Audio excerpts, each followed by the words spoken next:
days a week for the first half of this year. And I just was like taking a break. But then I saw the polar bear yesterday and I said, oh my God, he's manipulating me. I'm going to do this. Awesome. Yeah, I'm so thrilled. Yeah. And I'm going to come and see you soon. Good. Yeah, I have 3 paintings to finish for Christmas, but I'm well on my way. All 3 are dogs. Oh, wow. But I mean, they're well on their way. I have no problem. I'm sure I'm going to get them done. So for a while there was a little, concerning, but yeah. So how are you? I'm good. I'm good. I've been in the class this time around, but I missed a couple with things going on. But yeah, this one's the last one for now, and then we're done for a while. So Well, yeah. Well, we got those holidays coming. Oh boy, I know. And I'm having Thanksgiving, so. Oh yeah, we're going to John. You know what's so funny? I'm actually relieved because a few people are like, well, no, we can't. I'm like, okay, good, because my first glance, it looked like there were 30 people, and I was like, that's more than I've ever done. But I'm down to, I think, 22 now, so I'm good. That's still pretty many. Yeah, but I did 22 last year, so I know I can do it, so that's no problem. Well, we're going to John and Kristen's mother. Oh, you are? Oh, that's wonderful. Oh, you must be so excited. They're not in California anymore. Where are they? Granger. It's close to Notre Dame. He works out that way. Oh, so it's a driving distance. It's about an hour and a half away from here. So, awesome. Yeah. Oh, that's wonderful. I bet your baby's 3rd birthday on Thanksgiving. So. Oh, that's wonderful. I'm glad we bought him a ride on fire truck just to get even with Kristen because it has both a horn and a siren. Yes. So cool. They should go crazy with that one. Oh yeah, yeah, they'll be like, "Thank you, you're leaving now." Thank you, Mom. Yeah, and we have to listen to it. Yeah. Payback time for all the troubles, That's funny. Okay. So, how's the other class going? You're in a couple of them, I know. Yeah. The ones we used to be in together. Yeah, good. Yeah, we're down to Marge all the time at Oak Brook until winter. Until she goes away, and then I'm doing Marge on Tuesdays. Yeah, it's good. I mean, she's been helping with the stuff I'm doing for Christmas. Thank God. Right. Otherwise, I'd be in trouble. Yeah, she's a great help. Yes. But I'll tell you, Suzanne has never come back. Well, I'm not back either. It's the distance for me. I mean, to drag all that crap with me all over the place, it's too much. So I know Suzanne has gone through a lot when her husband died. Yeah, and Marge feels guilty calling her because, Marge is doing okay. But Marge keeps busy, Suzanne is a different person than Marge is. Suzanne just, she was with her husband when he died, and she just can't cope with it. And I know.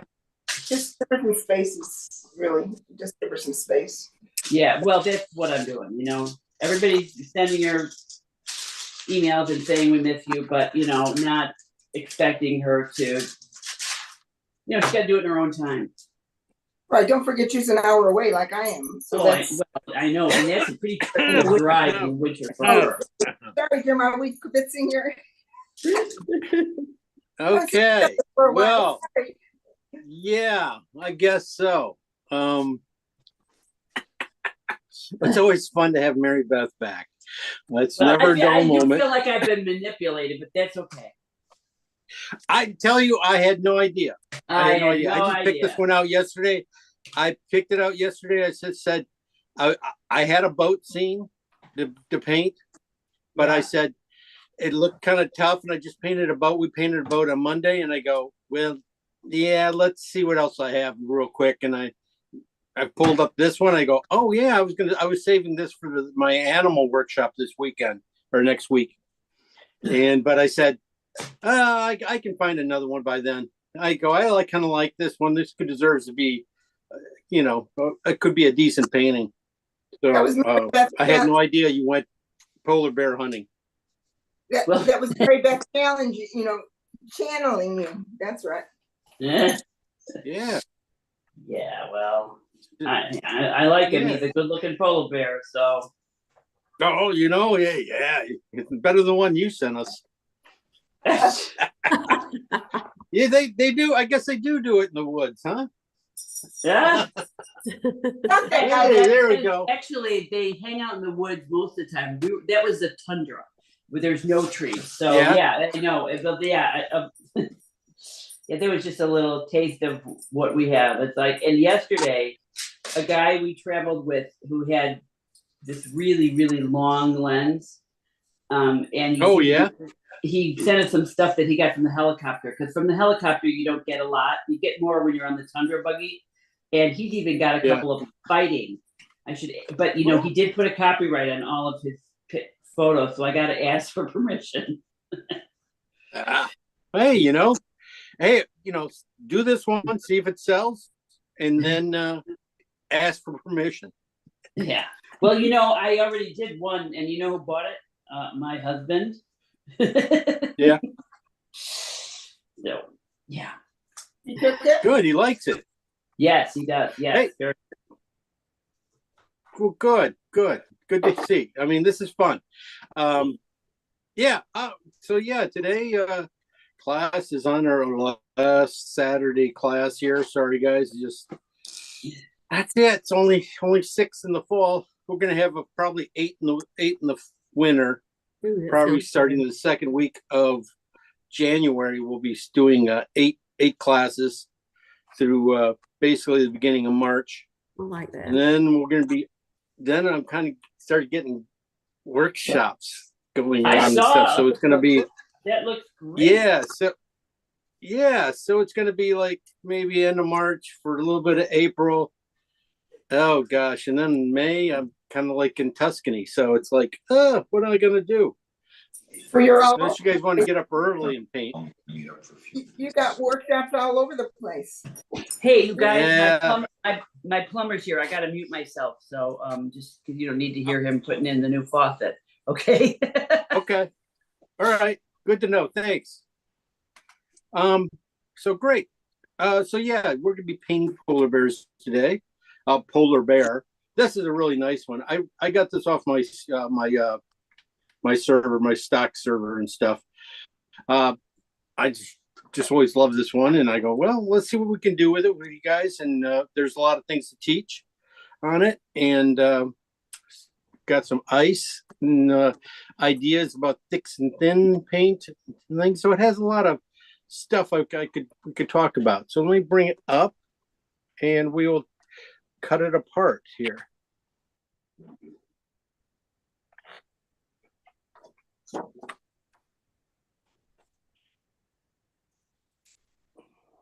Oh, come on. I don't know. Is this any better? Oh, yeah. Yes. Good. Okay. Yeah, I forgot to put my mic on. That was just me and my big voice. That's just so. Here. Nice one. Really great shot. I mean, yeah. I mean, I'm very hesitant about. I bought this shot, but I'm always kind of hesitant about painting photographers' works and stuff like that, because usually it's, they're taking great shots and they're making art with their photos and stuff. So it's always tough to take art and make art out of it. So but this one is a little different. I cropped into it and did some things to it. But what I liked about this is just a little bit of a reflection in the water. I like the water. Look at that transparencies in the water. Yeah. Boy, those are beautiful. You can see the warms and the cools going on here. You can see this, you see the reflection of the bear in here, and that bear is reflecting basically a red into that color. That's a dark red. And this is like those little things I do in my dog paintings, the things you see. And it's, you can see this red laying on top of the water. And getting that to match with these other darks, that's always a little tough. That's always a little tough to do. But, you know, how we do that in our mixing, we'll take care of it. But that's another thing about this painting is, you know, we're painting snow and going over water and ice and trying to get those transparencies, like I was just saying. And we'll do those in mixes. Most of these guys will be able to do in areas we'll be able to do, just mix them up and they'll be good. But then you're going to have places where you're going to be laying like, you know, real ice over laying on top of the water. And that's where the paint comes in. You know, they say work thin to thick, right? Or lean to thick, lean to fat. All that ever meant is start with your darks, work to your lights. Your darks are always should be put in thin because of the beginning of the painting. They're light, they're thin. You know, you want and dark colors are a little more transparent usually than the white ones, the dark lighter ones, because lighter ones have white in them. White is an opaque color. Cadmiums are opaque colors, and you start using those guys in your mediums and into your light colors, and they just are naturally going to get fatter because they're heavier than everything else. They always take the longest to dry. So when you lay those guys over thin paint and things, you're going to naturally get a lot of these effects. So that is what I was talking about. That's what they talk about. Thick to thick, thin to thick. Anyway, talking about this, back to this, colors. Yeah, beautiful colors. Love the blues. Look at those blues. Those are, you know, have a lot of little green in them, lot of blue, a lot of green, you know, and pinks, and purples. These are purples. Can you tell that? You can just see that. You know, you can see that's a purple. That is probably alizarin and blue going together to make that color. So that's the thing, is building these warms and cools. That's what's so nice about this polar bear by itself. Just walking there on the ice. Look at how warm he is. I mean, he's that beautiful yellow ochre color. And those are the kind of the colors we'll be using. We might mix up probably our own ochre a little bit for that, just to have, you know, make it a little tough. It's not a little tough, but it's just, you know, just the right way to go. But we'll be using regular ochre and white too, but we're going to be mixing up some other values of it. Face-wise, not a ton there. I mean, really, I mean, this is but this is the thing, is you have to hit these spots. You have to hit, you know, these little angles here, and that just that little bridge of his, you know, into his above his eyes there to his forehead. And look at the length. Let me see this. I gotta get this done. You know, look at the length of things, and you know, seeing how, you know, those guys are almost even. This guy, the back of the head, if you know, when you make it even, that's fine, and then just keep going into his neck. You know, those little things, you know, will help, you know, draw this guy out right. You know, you don't have to be exactly perfect on this guy, but it's always, you know, the closest you can get is always the best. But always look for those little things. Forehead and his nose as long as his forehead. And then, you know, you start to see where his ears starts to come in. Almost at that same length. It's kind of like a length I always like to look at to measure things. You know, measuring that to measuring that to measuring that to measuring that. You start to see, you know, how to lay out something pretty quickly, and it's you know, just really kind of a simpler way to go. getting proportions right.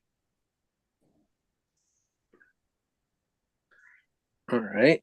So that's what I was saying, just looking at his face a little bit, noticing where his eye is and how much detail is in his eye. From here, there's no whites in his eyes. There's nothing, no sparkles in his eyes. He does have a really happy face on. But that's about it on that. Look for the warms on this guy. And then we're also going to have some cools involved. You know, even in his fur, you're going to find areas where it's cooler than the rest. These are the main little areas, those back areas here in his belly, are a little bit cooler than the other yellows in here. And especially his back legs, they are really, you know, in that shadow. You can see the warmth in that shadow. Good ones to hit. If you're going to hit something really nice and warm and stuff, hit those shadows, because that will really, and into his feet. Those will really make the painting. They're really going to add a lot of, spark to it. Okay. Value-wise, look at the value of everything. I know white snow is supposed to be really, you know, it does get up here, value-wise and stuff. It does get up here, but try not to go to 1 or 0 if you can. Try to keep them in, you know, even when you get to these really, you know, strong highlights back in here, you're gonna find if you put those guys in strong, like a 0-ish or anything like that, they're gonna come forward on you, and they're just gonna take all the great stuff you're gonna do on your bear away. It's always better to push those guys back into space. The camera burns out a lot of stuff, and white definitely is one of those colors that just burns out. So I would say anything behind him, as a rule of thumb, I would not even go, you know, a 2 would be good. You know, 2 in between a 2 and 1. That's, you know, that's really close. I mean, I would not even, don't go to 0. Definitely. And even 1 is really asking for it. You might end up still pushing it back. But the way I'm going to be working this, I'm going to sneak up on the snow a little bit by little bit. We're not going to, you know, jump. It's not going to be like a big jump from shadow to white. So, you know, that's what I'm going to be, you know, working on, just kind of slowly bringing up areas, just like the bear and stuff. We're going to catch him mostly at the end. You know, we're going to have it, you know, we're going to try and get everything together on this guy pretty nicely, and then just kind of work our way in, you know, and noodle him out a little bit at the end. Like I said, reflections down in here are going to be very important to really hold this guy down. Other things to look at design-wise. Shrink this down here a little bit more. Okay, design-wise. You know, this thing just kind of curls around and curls around and curls around. It comes in on him. I already have him slid off center, which is good. So he's he's good design, but also look at stops in this one. This is kind of going to be one to think about, stops, because you got ice that is, you know, coming in and going out of the scene and things.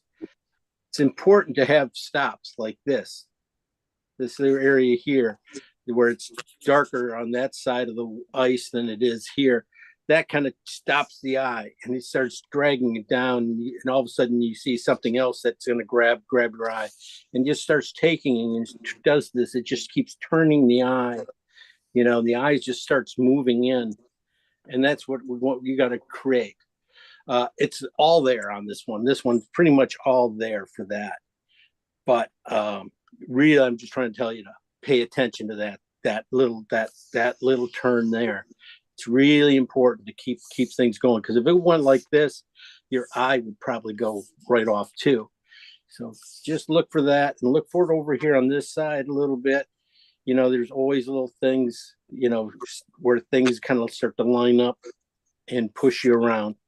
So those are will help move this painting. And again, look at the angles of some of this ice. How this ice, you know, really, this is the energy right here. This is, you know, these angles and going in. Nothing is, you know, flat. You know, they're flat, it would be boring. This thing is, everything's at an angle. There's no such thing as a, you know, parallel line or horizontal line. So, you know, keep that in mind when you you know, draw it out. You could, this is like really good. This is a great reference. We should not have any problems, you know, working on this polar bear. So, any questions?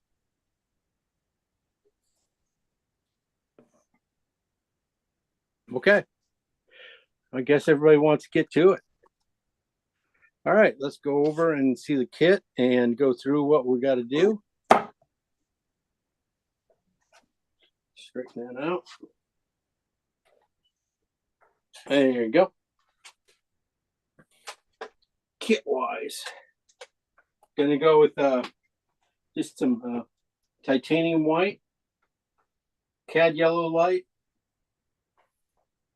This is my regular kit too, just cad red light, cad orange, oxide red light. This is gold ochre. Gold ochre, yellow ochre, you know, I ran out of yellow ochre, have not gotten any more yet lately, so I'm just going with some other ochre I have, which is called gold ochre. It's kind of this one. Alizarin crimson, or if you are Rembrandt colors, you'd be Rose Madder Deep here.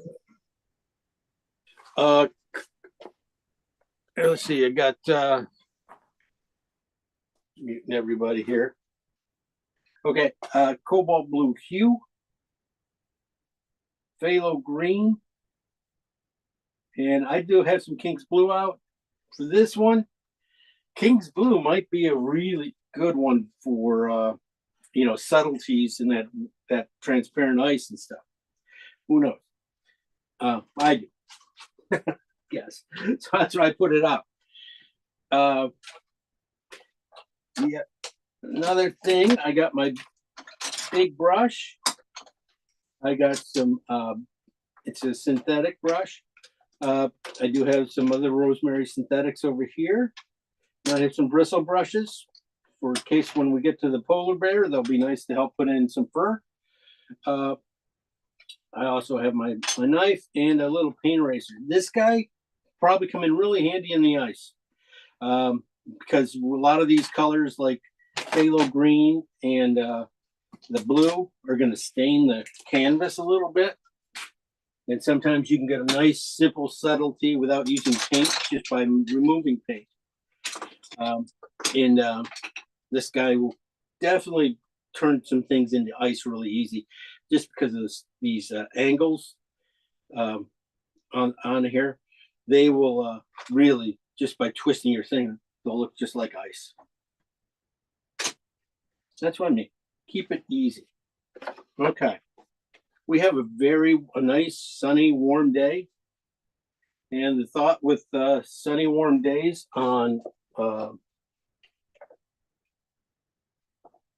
in snow, it is you're going to have sunny days or cool shadows. So definitely when you're doing sunny days with snow, you're going to find those snows are going to be definitely kind of little periwinkle-ish shadows. You're going to find a little bit of red in those guys, a lot of blue in your shadows. You can see them back in here. And so definitely we're going to need those colors. Water is a strong color too. So we're going to start off with our blue. I'm going to go with my dark colors. I'm going to start off with blue. Definitely better do a decent size here. My cobalt blue hue and phthalo green. Make sure I don't put too much phthalo green in it. First of all, I can sneak up on that.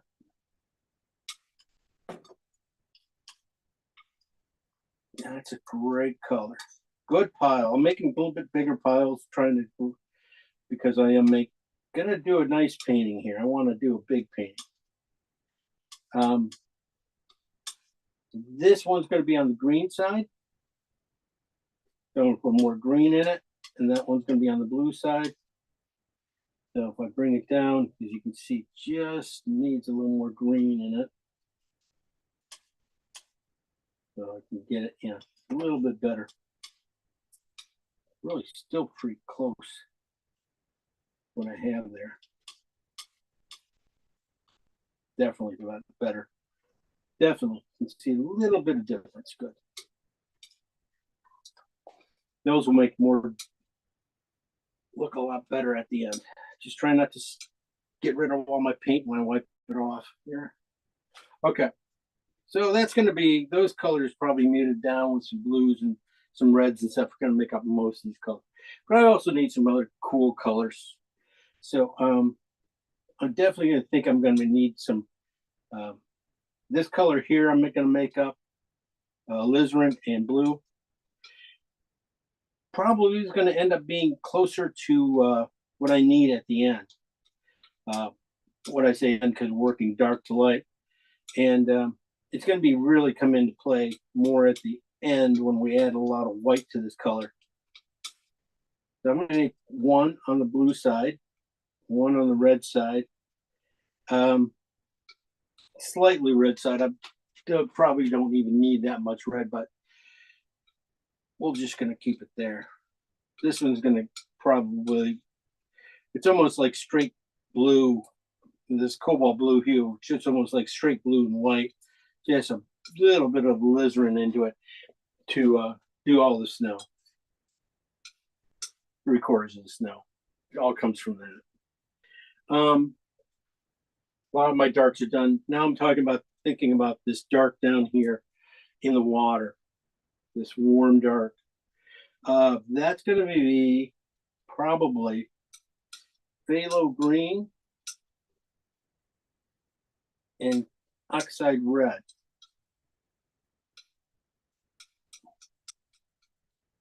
That's what I'm thinking. Thinking it's going to be about that color. That's on the green side. This will be on the oxide red side. That's a little bit stronger than I thought I was putting in there.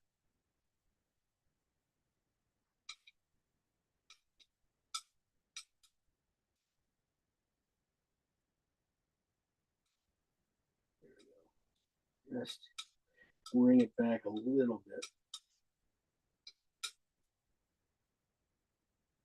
This got a little,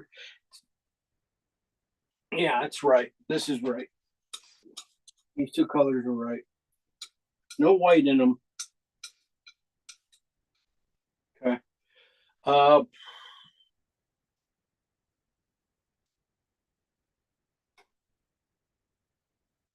I'm gonna have to mix up just a couple other colors just for more end game things when I get to down in here, some of the purples and stuff. I'm going to go with a little bit of cad red and blue. This might even end up, could almost end up in this, in that reflection too. So, but I was thinking more about a little bit of his face colors. So one on each side. That definitely is going to be on the red side because I really overdid it.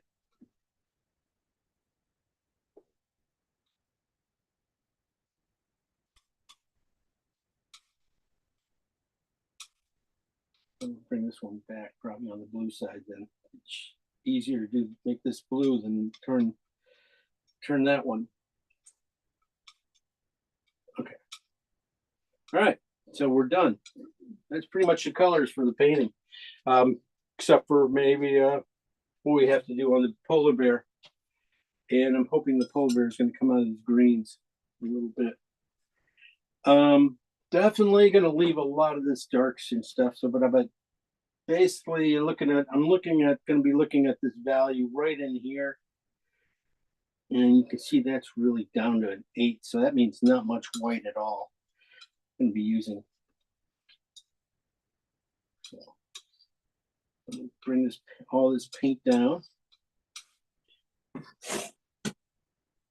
Wipe off in between piles.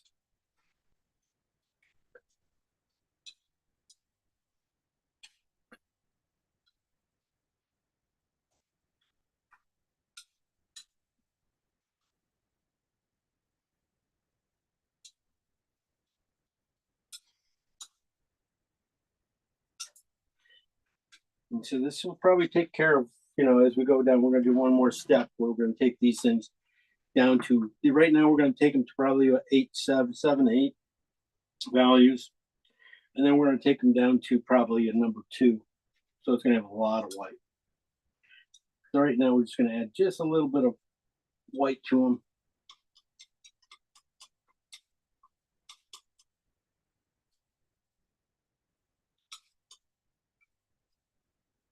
And try to get about there. And I already passed it up.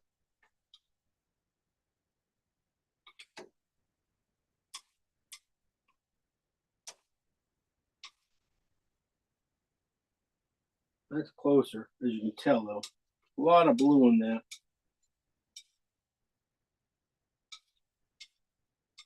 Okay. Don't want to get there too easy.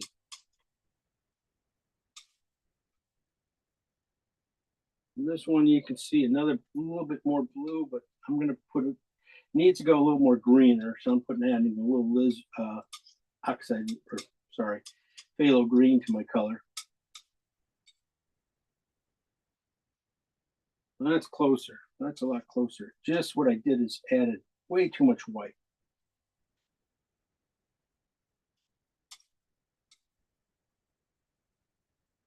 See, it's getting close. I'm gonna have to take up the whole pile up there when we have to remake the phthalo green and blue. Up there.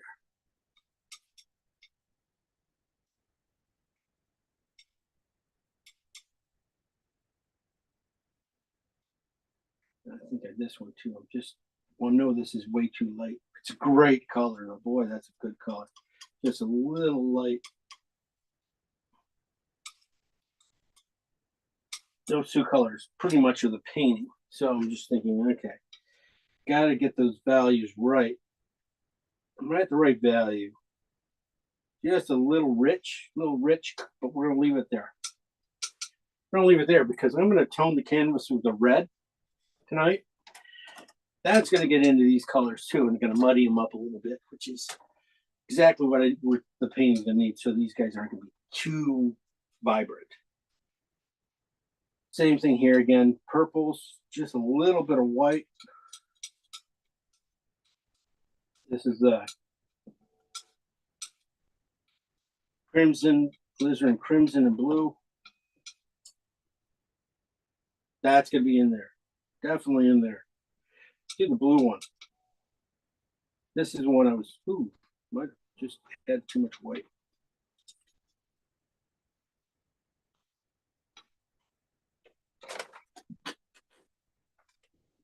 Purple color.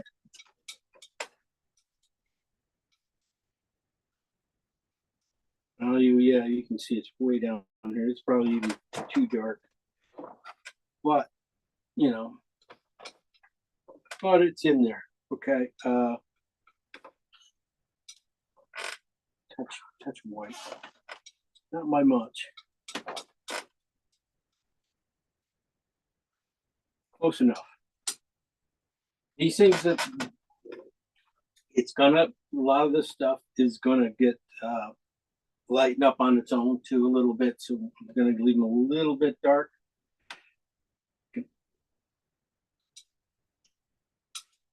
This is phthalo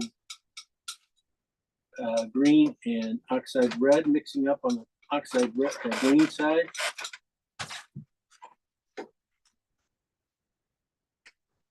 See, it doesn't seem like it's anywhere, right? But you'll find out you're gonna need this to set off the cools. It's all just cool colors in there. It's just gonna be, it won't have that much life. It's gonna be a little flat. You need these warmer colors, ones with red in them, green in them, warm red and green in them, to just make these things sing.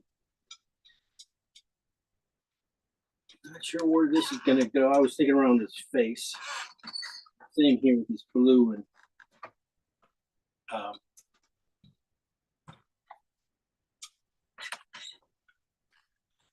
this is a warm purple, and I just, boy, why did I do that? Overdid the white. Because I probably just think it's not going to be here. It's going to be in his face. Might be in the beginning here. I'll find it probably down in the lower sections on this painting. This is the blue side. That's red side. I'm going to push in one more blue into mine. This one. And I just need a little bit stronger blue popping out through here.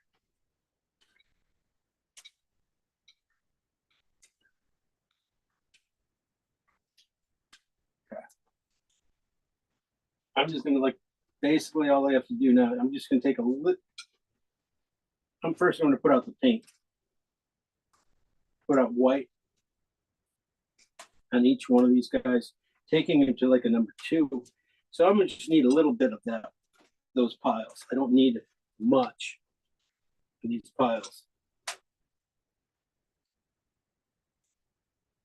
But I want to put the white out and mix it into the white. That way I'm not using, constantly coming back and playing back. I just need a little bit of white. In fact, this one here already had a lot of palette knife touches in it, so it's already pretty close to what I need value wise. Just a little bit too neutral. So this has blue and phthalo green, and it's on the blue side. White into it. Probably going. I'm trying to get it up to about a 2, 3 will do. I have to say. Same here. So this is going to be a little bit greener and cooler. I'm going to mute everyone for a second here. No. Sorry, I had to mute you. That's it. Jim, sorry. Yeah. You okay? Well, I'm in Bangkok and it's really difficult. So you have the most Bangkok? amazing. I know, it's crazy. But we are 13 hours ahead of you guys there, and it's such an incredible painting, and I'm so gutted that I have to be away for it. So I will be catching up, and I'm sorry about that. There's no excuses. You got to play like a champion. I know, with no paints at all. But in my defense, I actually sought out a Thai artist who has some lead white paint, and I did get some lead white paint from him, because with the Gestapo, which is the EU and the UK right now, we cannot buy any oil paint with lead in it. So really, yes, isn't it crazy? It's terrible. It's terrible. Anyway, but I now have some, so I'm okay. Okay. All right. Well, good for you. Hopefully, it will help in the whites and lighter colors. Definitely. Oh, absolutely. I'll have the best polar bear painting in the entire universe, because I actually purloined some lead white paint from a Thai artist. Yeah. Well, as long as you don't get lead poisoning, right? They're just trying to protect you. Oh yeah, no, come on. Okay, so we're all old enough to know that the master ceramicists, the master potters of our age, they stirred the lead white glaze with their arms without any protection whatsoever. And they lived to be well into their 90s. So, See, just think of how old they I'm could have been. heartened. I'm heartened. Yeah. Yeah, no, you're right. No. We're not going to eat it. No. We're not going to touch it. Well, But as long as we can That's- paint beautiful paintings, we'll be fine.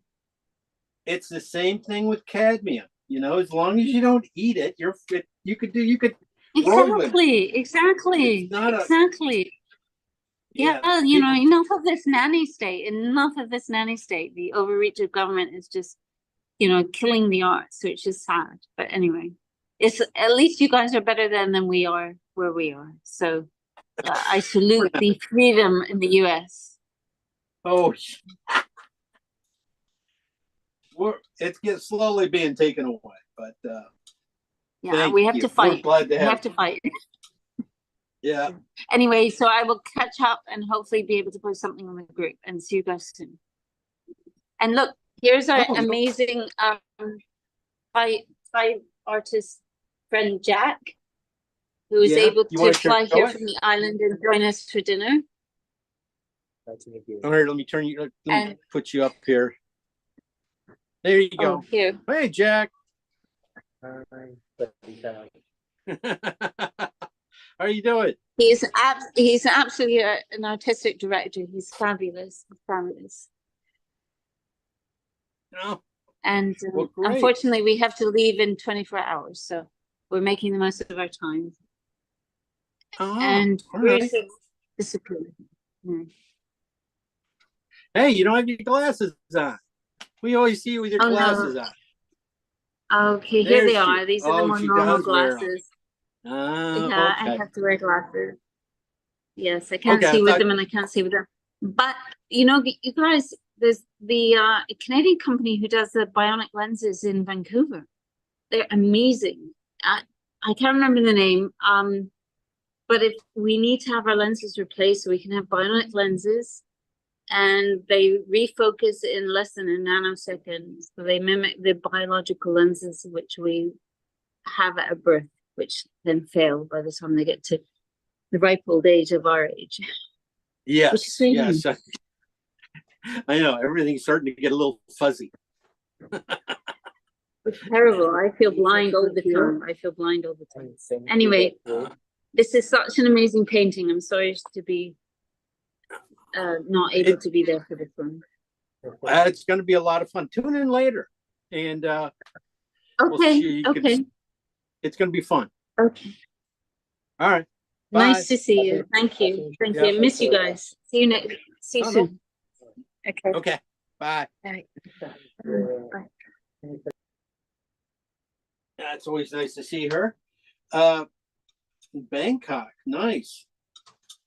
We are international, folks, aren't we?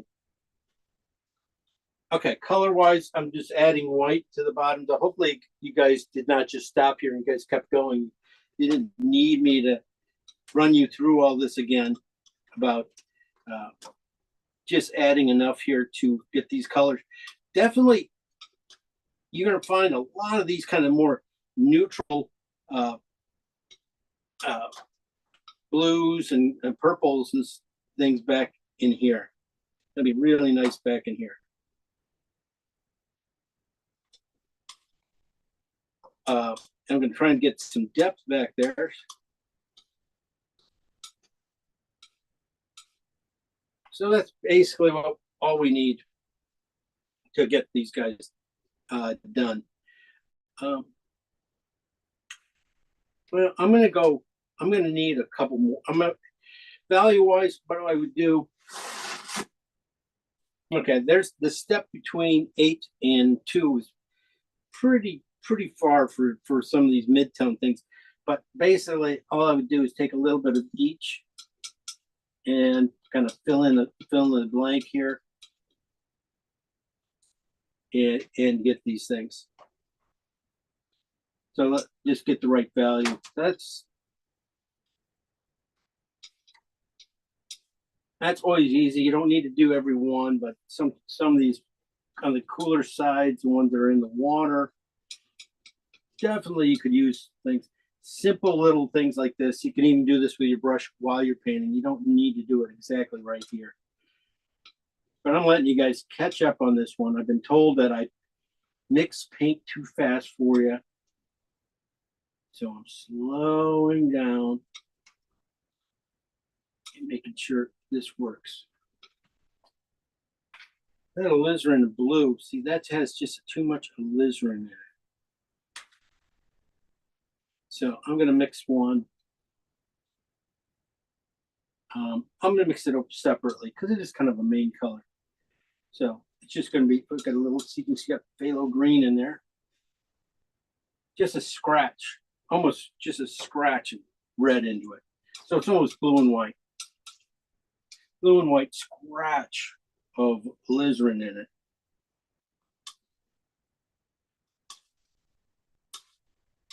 See, that coolness is really all over in here.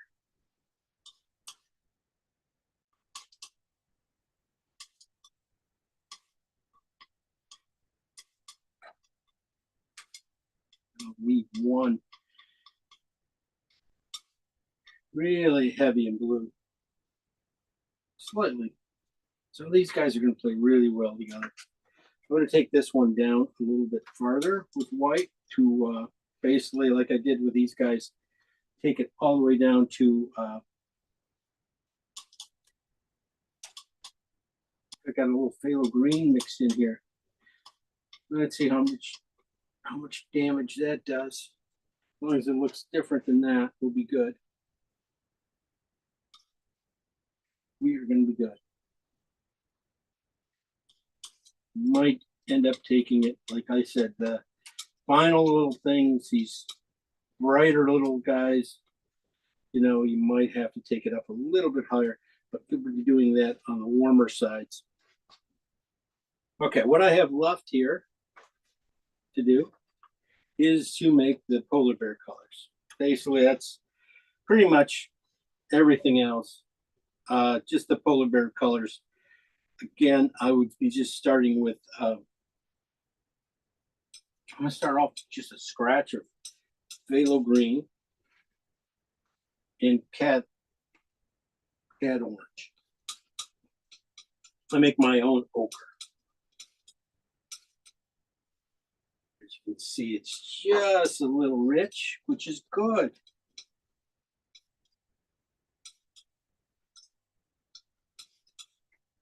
Okay, this is orange. To gray out orange, we need to put in blue or purple or one of these kind of things. So if I stole a little bit of blue or purple from that pile and put it in here, it's going to gray it out a little bit. I had a lot of blue in it, but I grayed it out, and it's going to help me get to that guy. One more. Then I'm just going to take this color down. This color is almost, if I was using Jim, could you start out with more? Could you tell me again what you did with your ochre? How you made that ochre? Okay. That is just phthalo green cad orange. Mostly cad orange, just a scratch of a little bit of phthalo green. And then I stole a little bit of blue. Oh, okay. Yeah. Okay. Then I just grab cad red will work too. Cad, if you got a good cad red. Well, and then I just put in a little bit of blue to gray it out. Okay. This is my gold ochre here. And that is my made up ochre. Let's see what happens. We take a little bit of white to each one of these guys.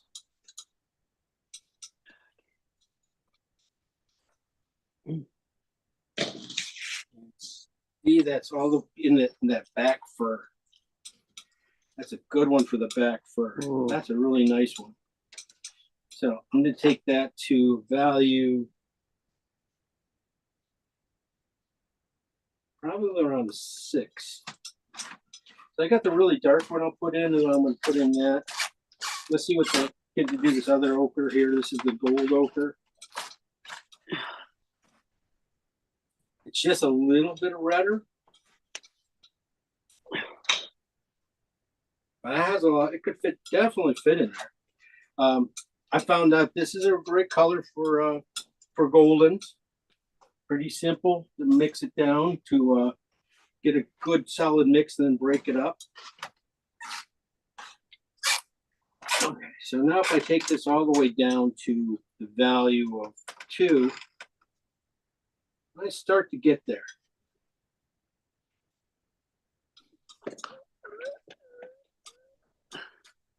I'm going to be off for sure a little bit.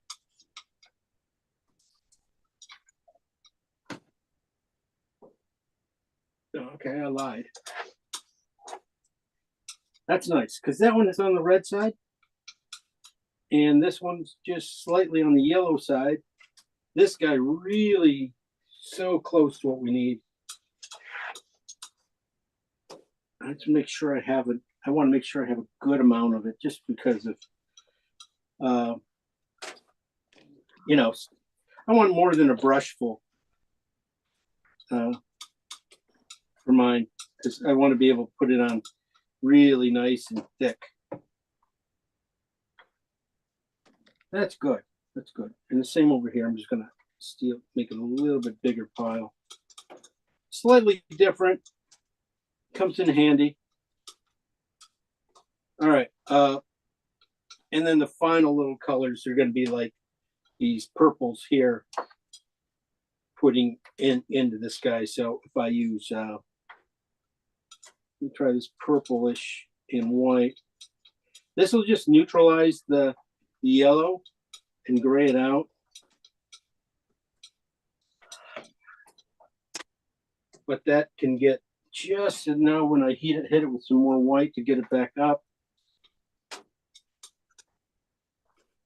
Keep it on the cool neutral side and get these colors. Also, there's just going to be some strength of these guys, some purples and stuff coming in. That's the thing is you can see they work really well. If they just have just a little bit of the color into them, you know, they can go in there. They'll come in handy in the forehead areas. Some of these purples over here, these more neutral gray or grayed out purples over here, definitely will be in his face. I just need one pink. I'm just going to go with the alizarin and white to a value of 2.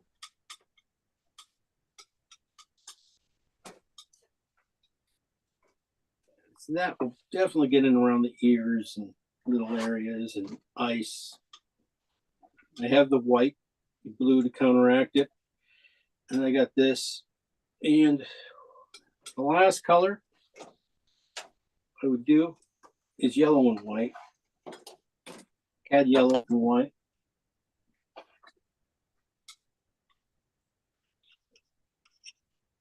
This is my lightest color.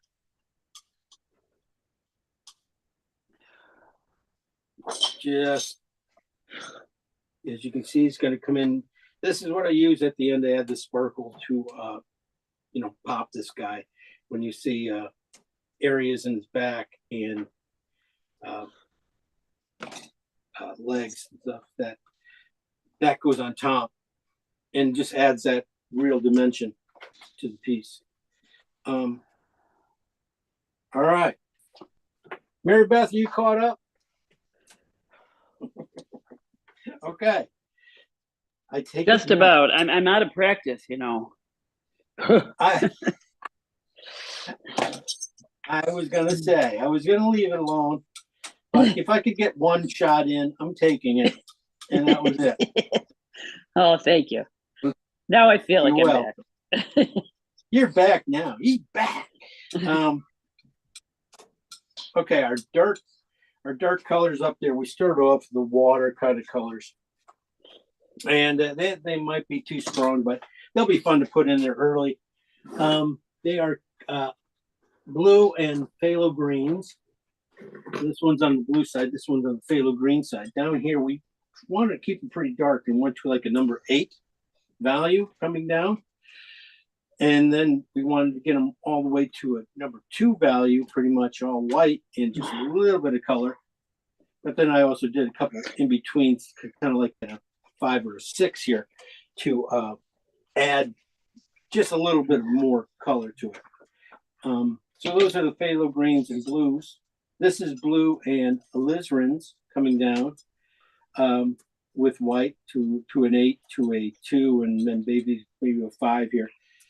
Also, I went over here and did this one too because of that turned out just have a little bit too much red in it when it got down to here. I definitely needed this color, and that only comes from blue and just a scratch of alizarin in it. It came down. It's more of a periwinkle color. Over here, these are phthalo green and oxide red mixes coming down with white. You can see how grayed out they get. That'll be fun to get into the fur and things like that. Even though they look like green, they're heavy green and everything. They will look really good, probably inside the fur and stuff. And then maybe not. Looking at it, maybe not, but we'll see. Down here is cobalt blue and cad red coming down, and you can see how neutral they get. Bringing them down, we get a nice neutral. These colors here, I was hoping work in the back a little bit because of the colors are kind of really not that strong. And then using these colors, these really impressive and strong colors, cool colors in the front, using their chroma to bring it forward, and use these guys the non-chrome because it's kind of dull, pushing them back. So that's what I'm thinking about it, trying to keep it down. Then we made up a ochre, kind of a phthalo green, just a scratch phthalo green, cad orange ochre. Then added white, added more white to it. This is really close to the beast. This is gold ochre, and coming out with the white and things. Difference is just feels like this has a little more red into it. That's about it. This is a little more yellow. Then I did a mix of graying it out with a little bit. I did gray these colors out when I came down here with just a little blue and purple to gray these colors out so they weren't too bright. And then down here I added white to them, and I added a little purple to it, and then I wanted a little bit more purple to it, just because I want to get it into him, into the lights. Have a few. These are cooler. These are warmer. To have a little bit of that to play with when I start doing fur and things like that. But that's it. I'm going to be doing oxide red as my toner and drawing color. I figure that's going to get into everything. Why I'm going with a red instead of a yellowish color or anything like that is because it's purple. There's a lot of blues and purples in here, and if I put a burnt sienna in there, it's going to make everything turn a little warm. So you're going to get a lot more greens automatically. This is a cooler side painting, except for the beast. So that's why I'm going with a blue. It's a warm red, but it's not. It'll be nice. It'll be nice underneath. It's going to gray out my colors just a little bit, but not oversaturate things. Okay, I'm ready to start going here. Pull it up. No, that's not it.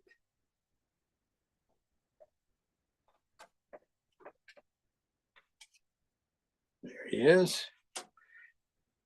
Bring up everything in here into space.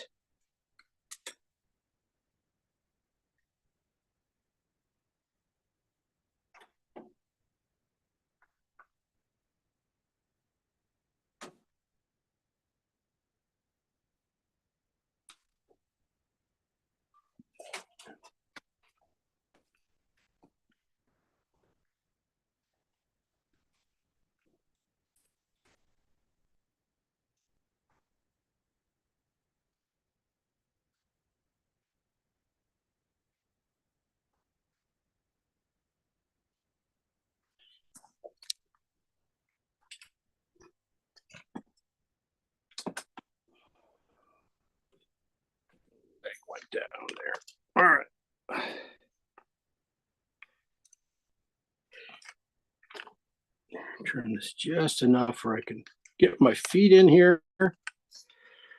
Okay. I'll put this up here. Be able to point to it when we get there.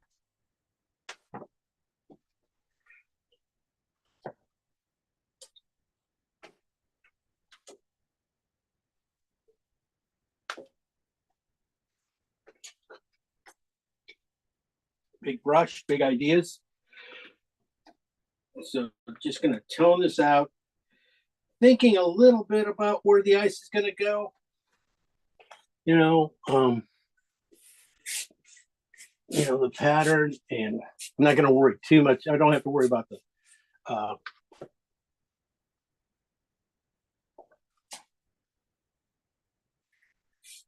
polar bear right now. But, if I can get this red in here now, thinking about it.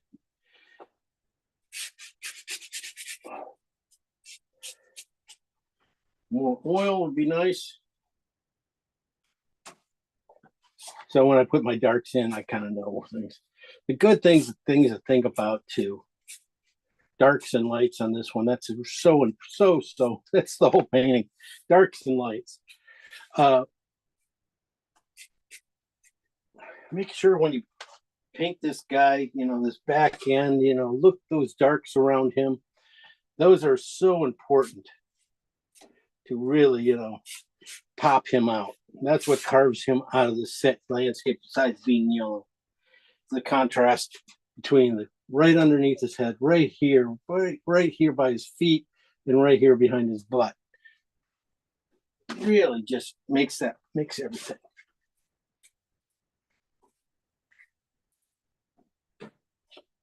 Okay, just going to tone all this out.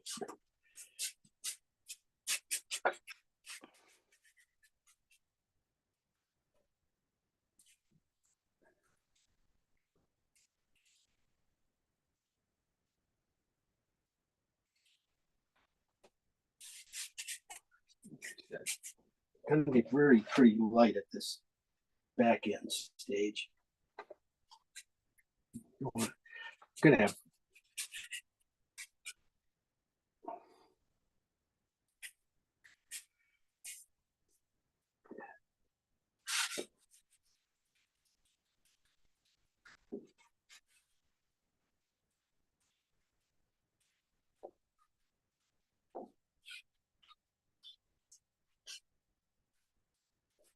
another thing, more of this color red up front will help too.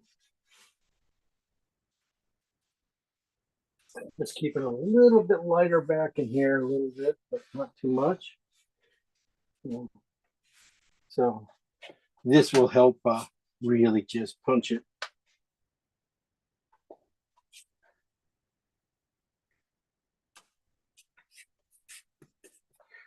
Draw him in, now draw him in.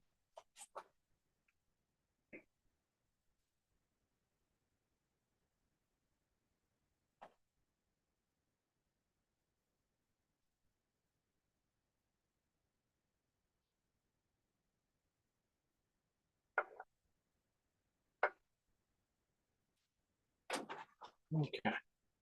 The nice thing, doesn't have to be right. Doesn't have to be, you don't have to be exact on snow or anything. Just for me, it's just like if you put it in like you mean it, it's always going to turn out nice. So you sort of know exactly where you're going to be putting the strokes. And so if you put them in with any command at all, you're going to be fine. It's always more important to put them in like you mean it, like it's, than putting them in perfect, but putting them in too gently. Just kind of sucks the energy out of a stroke, even if it's, the perfect shape and everything else. The one that goes in with a gusto usually is going to stand out and be stronger.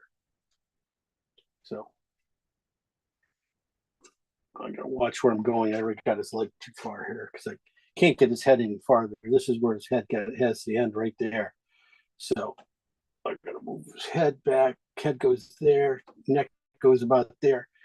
Right there, you see my brush comes in really handy for things like this. You know, I go, that's the chin. That's about the right size for the chin. That's the exact same size for almost his neck. So I can just use my brush.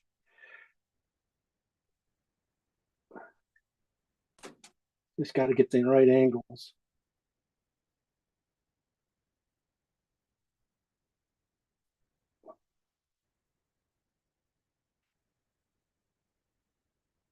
Yeah, see his shoulder starts right there.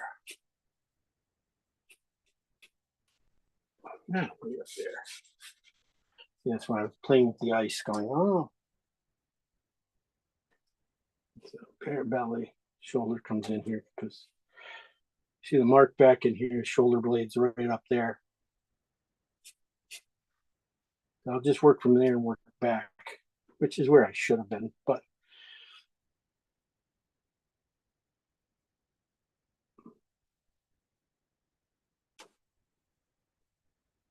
look at that flat angle, that angle. Okay, so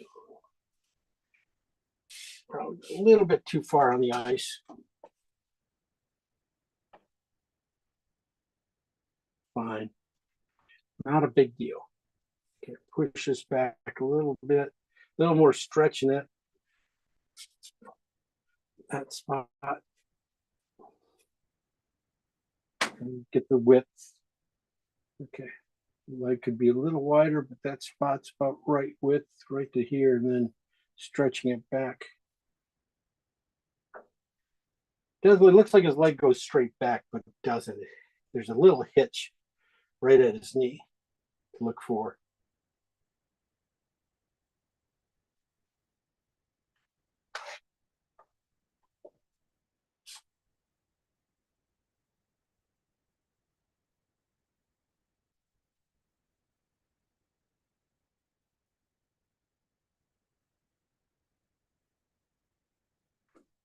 Okay, and just his bum here, just his leg, thigh coming up, and then the back bum. Up, stretch. Looks like it could be short here, a little short. Probably because I'm way too fat. It needs to be this thick. So this is where you spend your time.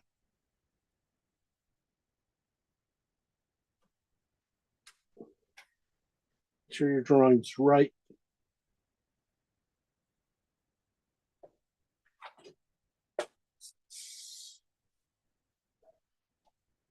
Pretty right, and you're good.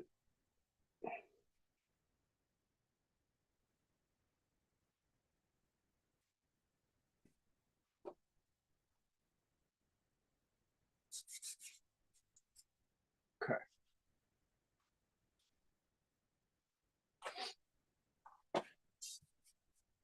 All right, I'll mess that one up and paint that one on.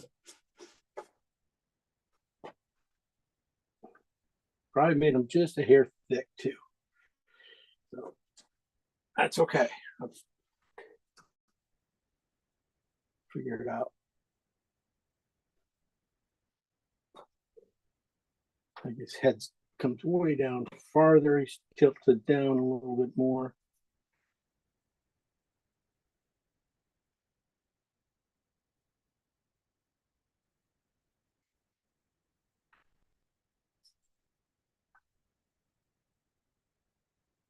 All right, I'll fix that. But basically, close enough. You know, this is where I was saying, you know, these dark areas here, how important they are.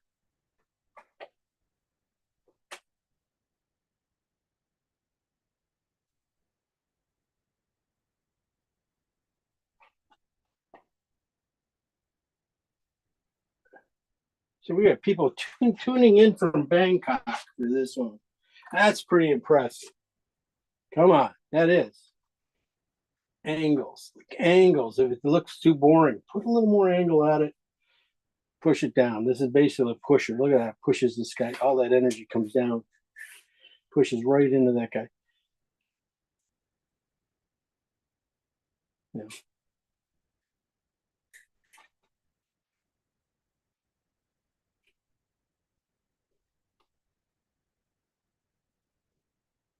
Don't want these.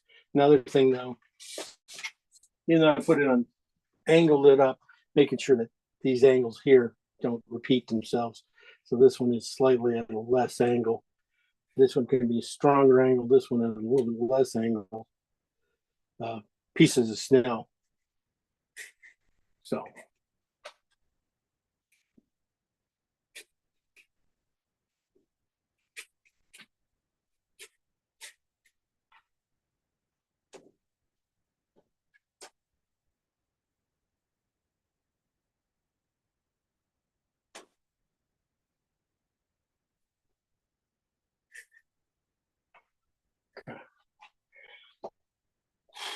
All right. I overpainted this a little bit because of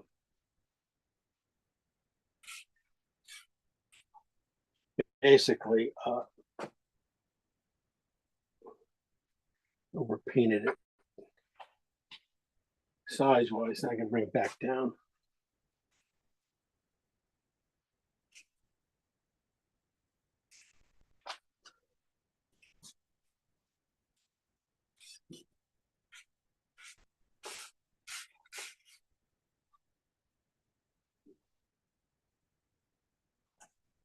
All right.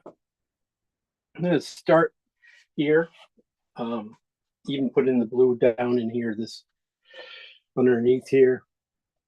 Work back into him.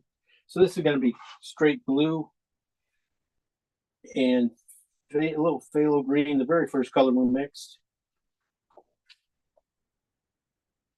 I'm going to put it in pretty, just, a little thick. Then we'll just let it thin out a little bit.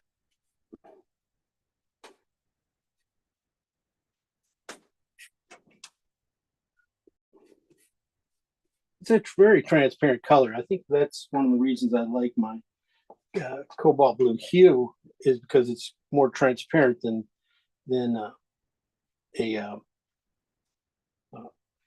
ultramarine, which is pretty much opaque and stuff. So you got a nice thin color going in here, and you can thin it out and get a lot of play out of that. A little bit of creeping going on here, so I'm just rubbing it in because I didn't really shove this color in there really strong.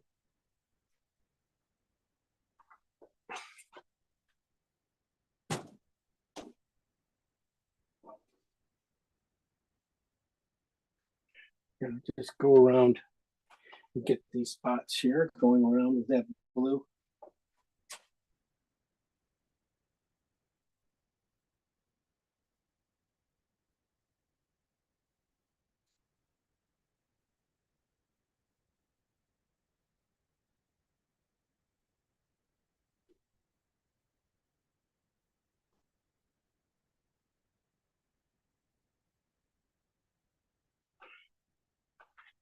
Basically, just will help me just get making sure I'm basically a roadmap of where we're going.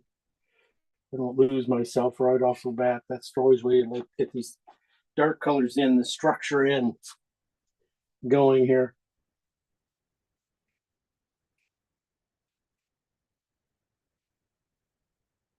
Also, anything underwater, these things, you're gonna find, yeah, it's all kind of soft edges too. So it's not like you have to be exact on any of this stuff at the beginning here. And just kind of get it in, and then I can always go back and soften edges.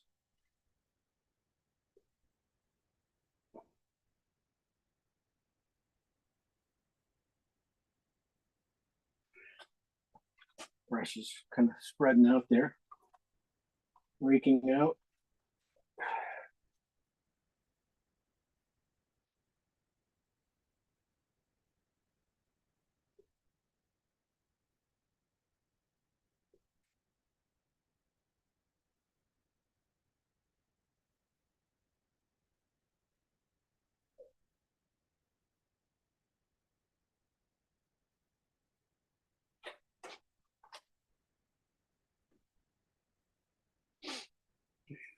Back in here.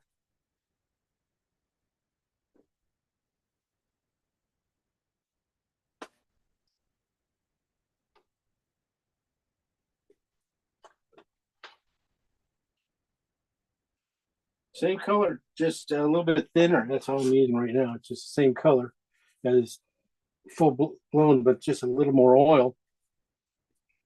Just thinning it out, letting it go a little bit. I'm not gonna be too controlling. Just gonna try to fit these areas. A lot of little. I'm not worried about. Don't be worried about the ice underneath,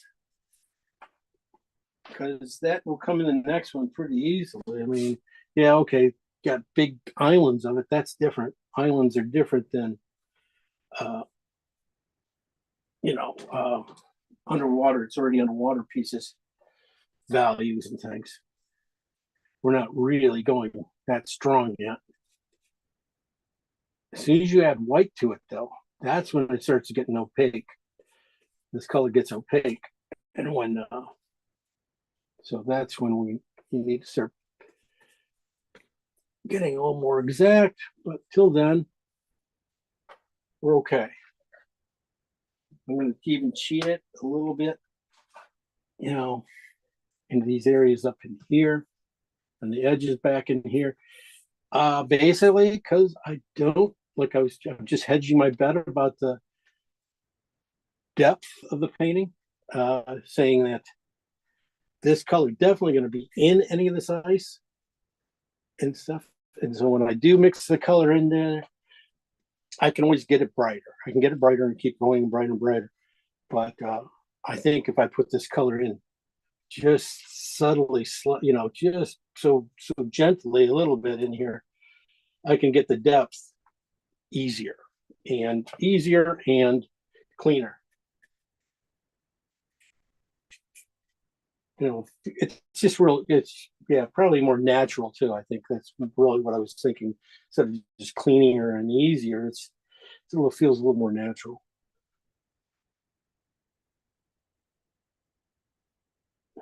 Just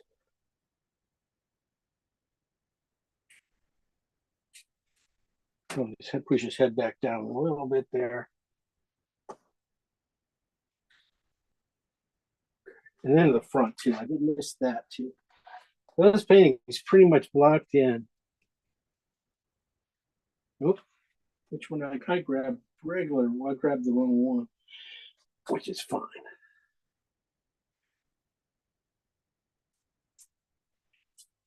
I grabbed the one with just a little white in it. And I could tell when I started putting it on, it's opaque. This is more too opaque.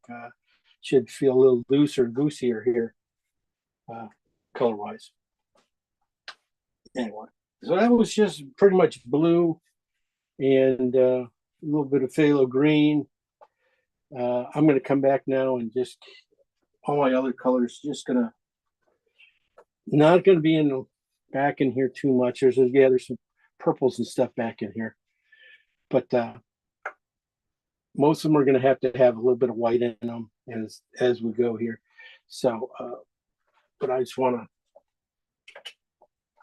go through the darks real quick. See about this purple. This is alizarin and blue. It's on the purple side.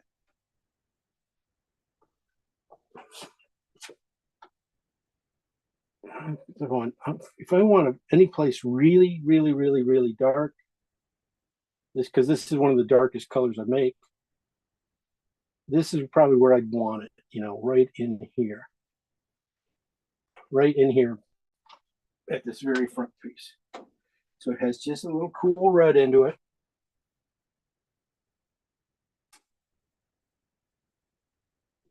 It comes over into here. The bottom part of that, though, is going to be phthalo green and oxide red coming into it right in here. And I'll work that in. Also thinking about, this leg here coming back and joining this leg, the shadow, this warmth. So this color is, and then this leg here, how it comes in and just mirrors down. Basically, it's just a mirror. So that warmth comes in just like that. So it's just this one little bottom area here. Matches up that shape here, flipped over, matches up here. And if they were going to come together, they'd come together too. So that has just a little bit of cad red, oxide red into it and green. I think right here in the middle though, we can try this again. This is cad red and cad red and blue here. Right here, right where this piece of ice is in the middle of that little area there, right in that little section there gets a little warmer, but so that was just going to flap that ice up. That's going to help give this area dimension. Won't look like it right now, but later on it will show up. Okay, those are pretty much my top colors. You don't really have to go too much more. I probably should go with some of this blue and a little bit stronger blue and alizarin color here. This is just blue. Trying to get that in closer here. This back end here, just a little bit. Just about, if I split the painting, that's where all the color could go. Anything underneath that, it could go in there. I wouldn't put it back any farther because that's going to draw my values and stuff. It's going to come forward a little bit too much. There's a little piece of ice right there with cracks, a little crack underneath. Release the Kraken. Okay. Just cheat it a little bit and we'll push it back into space with the next color.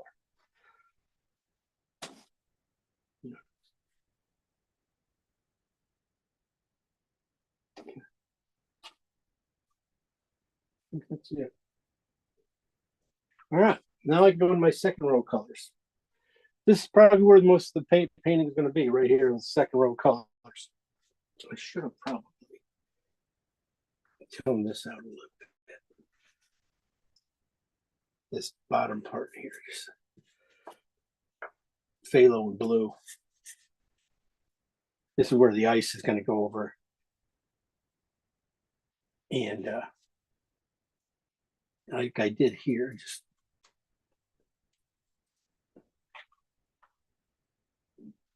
how do I do that? Get that in here a little bit. Trim these. Okay.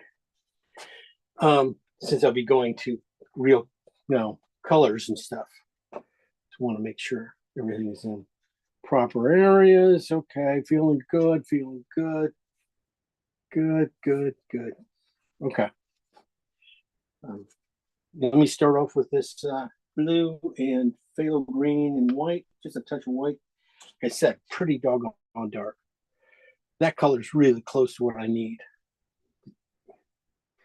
And that's what I wanted to. That's transparent. That's very desirable to have in your paintings, transparency. But the color I mixed up is almost exact same color. So you can't have transparencies everywhere. What color is that one now, Jim? This is phthalo blue. This is blue and just a little bit of phthalo green. White wise, it's just barely in here. It's at like number 8, we're saying. Okay.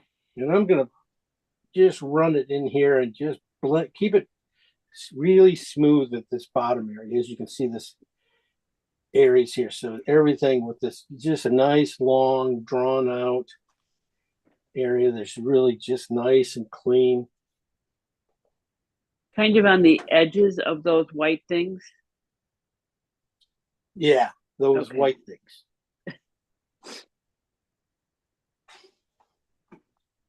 You know, you got all this technical stuff down so well. Listen, let me tell you, when you spend 8 hours on a tundra bus, you learn all about polar bears all day. That sounds like fun. Oh, was well, it was cold or what was oh this? my was it God, so cold? yeah, cold and windy. It was like Siberia. What time of year did you go? We just got back. We went last week. No, it's already that cold up Oh there. yeah, see, see, that's when the ice just starts to form. So that's why the bears are just starting to go out from the tundra to the ice. So that's when you can see them. Yeah.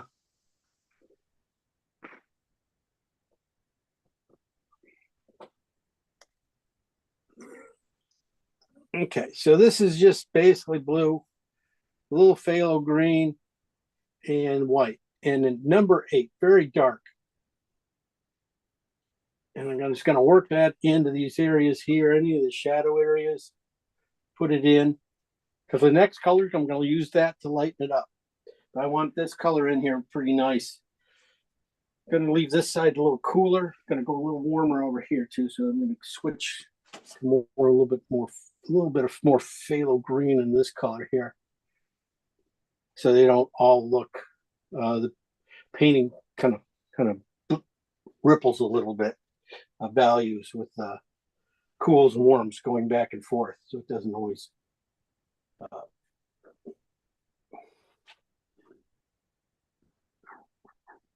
this area here, this is going to be a piece of ice, but I painted it a little too dark.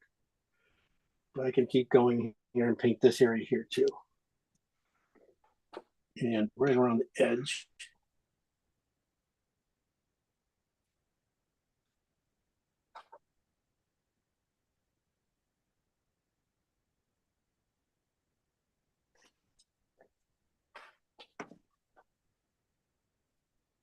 This painting's almost done. We're almost done, just like that. Yeah. All right.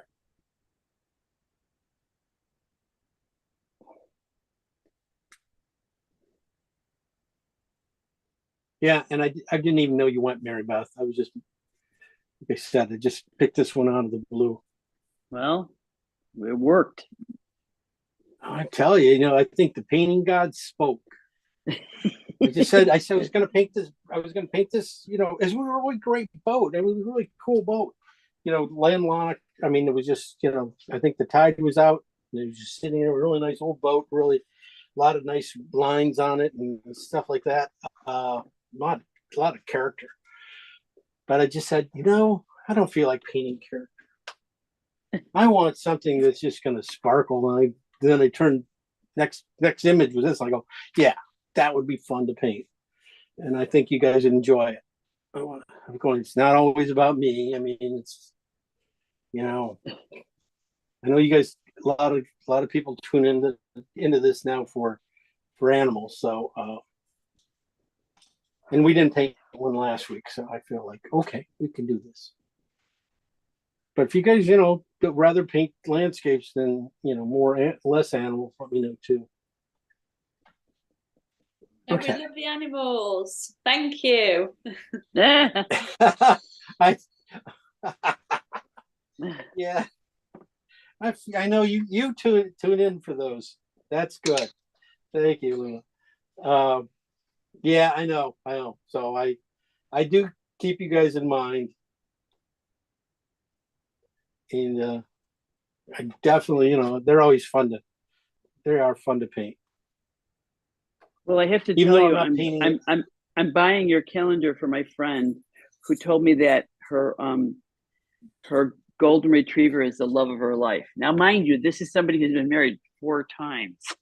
And I'm like, and your dog is the love of your life. Okay. Oh, but none of you know her, so I can say it. Hey, these these guys at least come to the door and want every time I come home. and they're so happy to see me. Where I can't, even if I'm coming home with groceries or something, like it's hard to get anybody off the couch to even help. But the dogs are right there every time. Well, there you go. So, yeah, I tell you, I married a golden. Uh, Yeah. I don't think you're the only one who feels that way. I've got a whippet in England, and since I've been painting with you, Jim, I'm thinking about getting a retriever next. There you go. I tell you that you got to have 2 dogs. 2 dogs are good. They just do all the work for you. They just do play together and frolic and get into things. They keep each other company. So whippet would be great. Absolutely, 2 dogs. Not 3, Cindy?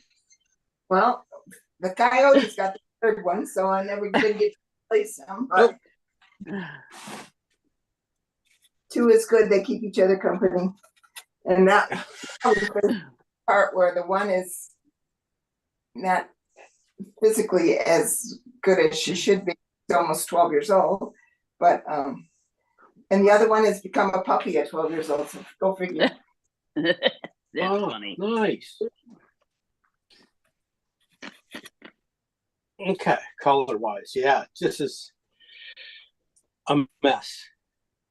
But Mine looks like a blue abstract, kind of. But it is an abstract. It's like, and that's another thing. Hey, I was going to say somebody has really nice abstracts. I didn't know you did abstracts, Mary Beth. Well, here's the deal. I needed 50 paintings for this exhibit I was doing, and my millennial family members all want abstracts. So, what the heck? Okay, fine. And also, they're a little faster. Are they? Yeah, they You are. get to say when they're done, right? You say it. You say it's done. Yeah, it's like I can paint as fast as you when I do an abstract because you're it just is different. What can I say? They were good. Although, let me tell you, okay, show it to a 7-year-old who takes painting very seriously. You know what he tells me? He says that's baby scribbles. No. I was going to say though, you have good design though. Your designs are thank good. you. So Vinny, who's 7 years old, and like I said, he takes painting and drawing very seriously. He tells me that the abstracts are baby scribbles. Yeah, he's kid. yeah, I know. Well, I'm listen. I'm for Christmas. I have a couple of dog paintings I'm doing, and one of them is his family dog. And all I care about is that he likes it. It's like, you know what? It's not easy to please a 7-year-old. Let me tell you. I tell you. You tell me. Oh, definitely not been there. I know what you mean. They don't hold back. Mean, I could be off. Well, even family members who don't really have much to say about it, but have a lot to say about it. Exactly. I get hit right now. I'm getting hit with a lot with that because of it's the Christmas season. Like you said, everybody wants theirs painted, and they want to paint it fast. Oh yeah, so, I did these Pokemon paintings, which for the little kids they like them. Okay, fine. And then it's time to do another one for the next kid. And I'm like, well, I asked his mom, like, well, is Pokemon really his thing? And she's like, oh, no, he'd rather Mutant Ninja Turtles. And she said, it would be great for Christmas. I said, not Christmas. I got too many for great. No, next year. I mean, that's like, give me a break. Get him a toy. Get him a toy. Yeah. Hey, they don't like toys. You know what they like? They like money for, they want a GameStop gift card, Target gift, or an electric scooter, or you can't believe the things these kids. Oh my God, it's ridiculous. It's just ridiculous. I think you should get him a retriever puppy. Then you can take lots of photos for us to paint next year. Listen. This kid's mother is a veterinarian. She has the worst dogs in the world. She takes the dogs nobody wants, and she's had so many, and she's getting her first dog painting for Christmas. I just hope to God she doesn't want every other dog she ever had, because that's a little frightening. How'd you meet her? Did you meet her because she's your vet? No. This is my husband's daughter-in-law. She's married to my husband's son. I have to tolerate these dogs that oh my God, they're the worst dogs. They're just awful. I mean, you can't even believe. What kind are they? Oh, a mix, a mutt, a kind of. Well, I don't even know what it looks like. Anyway, the good thing is they're not solid colors, because that's the worst, painting a solid color dog. Okay, that's the good thing. But yeah, and also the other thing is try to get a good photo. Okay, like what they think. Oh, look at how cute. Like, no, that's a terrible photo. That's terrible. I can't work with that. Yeah, I know. Or the best though is the dead dogs. The dead dogs. It's like, oh, and here's the photos I have. Oh, you got anything better than that? No, the dog's dead. Yeah. Yeah, I'll tell you. It's yeah. Okay, well. Yeah. I am down in my second colors now, using again a lot of the blue and phthalo greens and whites. These are more mid-tones, so these are kind of came down. I put it in here, and then I just lighten it up. What's going to go on top of that is a purple, same value.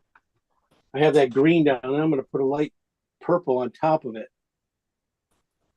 That was alizarin and blue with white in it, probably the same value. And I'll lay that on top of it, and that really just puts like the icing on the cake in that little area.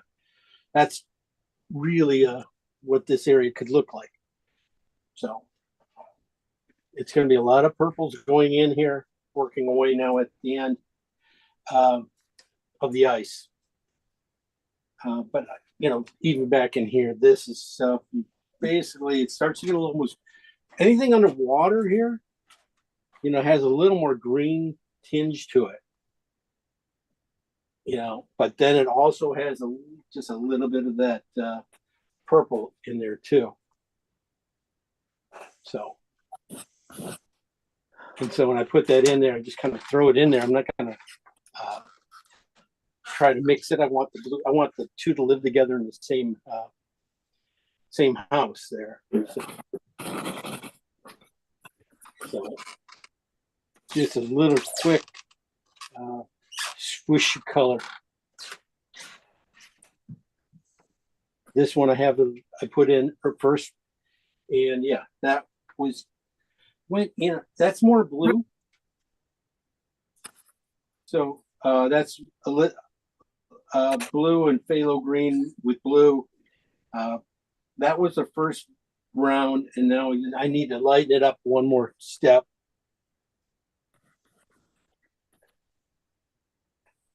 And I might, as I put it in a little bit too deep, too dark, looks like I gotta go one more step.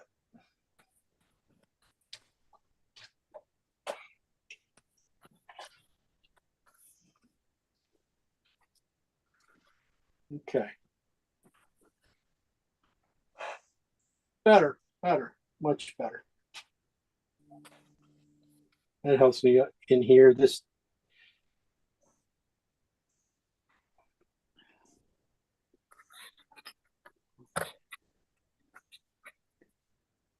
area here, yeah, definitely could end up having a lot more. Since I put it in so dark, definitely have to use a little bit more of the lighter value of the paint to get it in there right. Might even put a little more phthalo green into it. Looks just a little bit too blue. Would have been color. I added too much white. It's just adjustments. Okay. That's okay. We're looking kind of fun.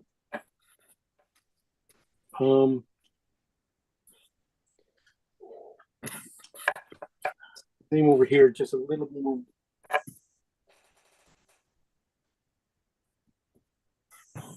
Phthalo coming in here at the end.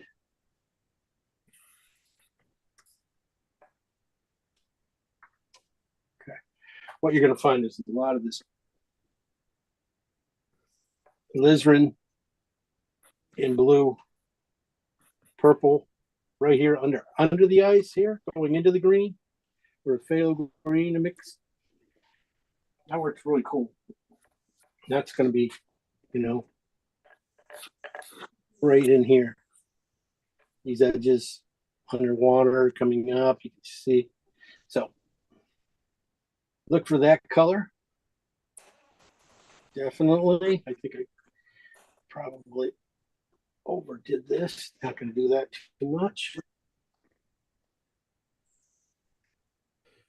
And another thing in this area here, when you're doing this, you're going to find the red, alizarin and blue and red. You're going to find that closer to you, the red side. As you go back in here, you want to push it to the blue side. Like anything halfway on the painting and back, going back into the thing, keep it on the blue side. And everything down here, you can keep it more on the red side. I mean, there is going to be a little bit of crossover, but the overall thinking is this will come up, bring this forward. So more alizarin in here. And this is the same color, just on the blue side. More blue back in here. Well, just a little bit more blue.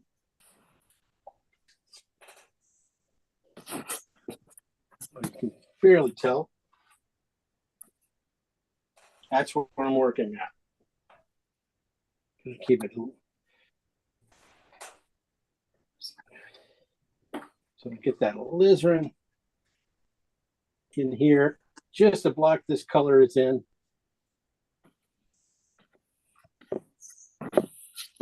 Because I knew how easy this one was going to be.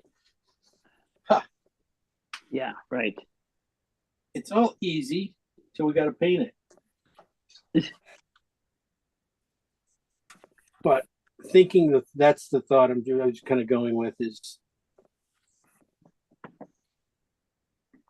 separating my cools and warms even in the big section will help.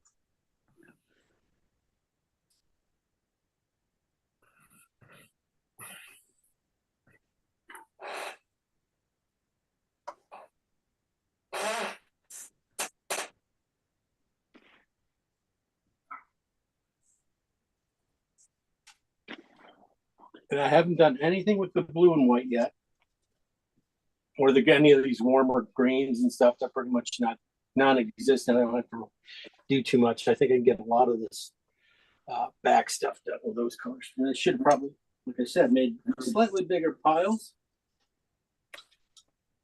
of these two colors. I said I'm gonna just push the red in this one a little bit more. Feel some more white.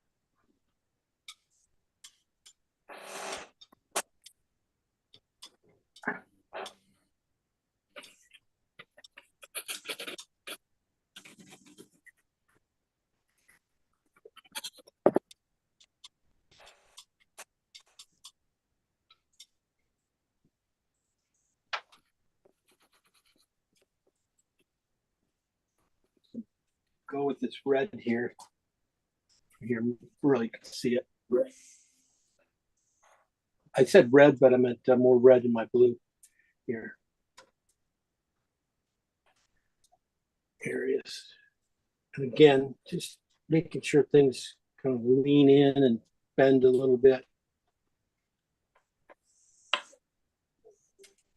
I can lighten these guys up and get the highlights in really nice and clean. So I'm going to overpaint a little bit and get these guys set up really good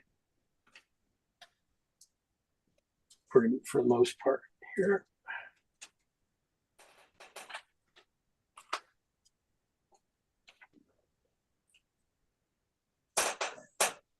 A little bit of this in this guy's head. And then we'll be moving on to his head as soon as I get this locked in.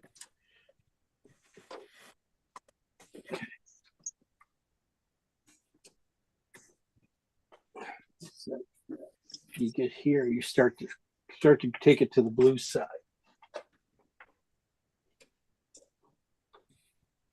A little bit more white too, just a little lighter too.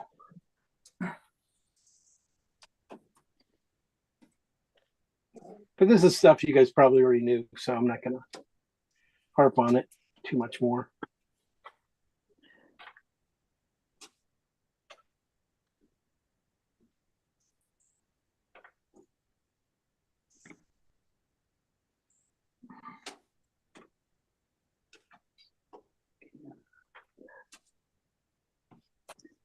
I probably don't even need to do this kind of stuff too much.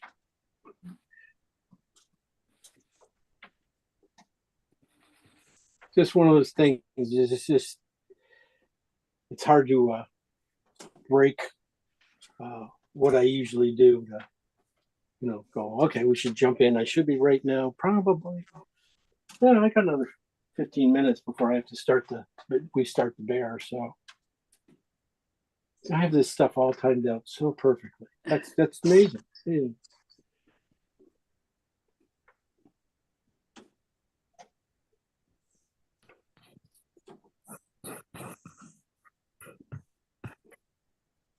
Yeah, you're gonna find a lot of this blue, purples, and stuff right around the edges of a lot of things.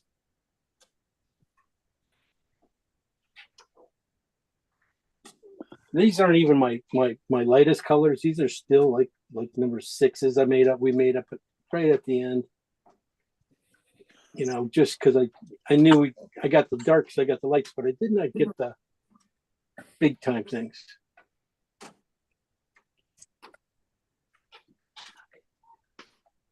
The highlights will be coming yet in the snow. And some of the snow parts themselves. This is like really, you got everything gooey, and then when you just put one in, it almost does all the work for you when you start putting in the icebergs into the wet paint. Here I left the areas clean, but then when you start putting in, opaque paint into these nice transparent areas, all of a sudden you can see it does a lot of the work indications for you. Like that one. That says ice. That says transparent ice. And that's just putting it in a little into that water that's already put in there. I started putting in there, I go, that's not dark enough. I didn't finish putting in the dark right in here. And to keep putting it in there would have just, wasn't going to work. So I'm just gotta put it back in. Even this guy was like, oh. This is separate.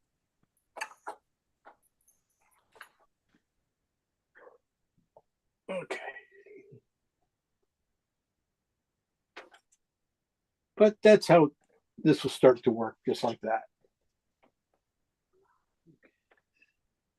Some areas are nice. This one could go a little stronger before I put in that.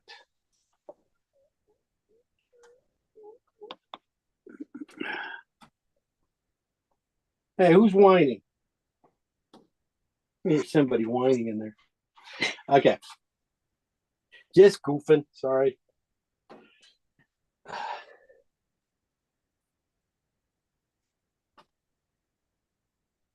All right, just get a little bit more color around this bear.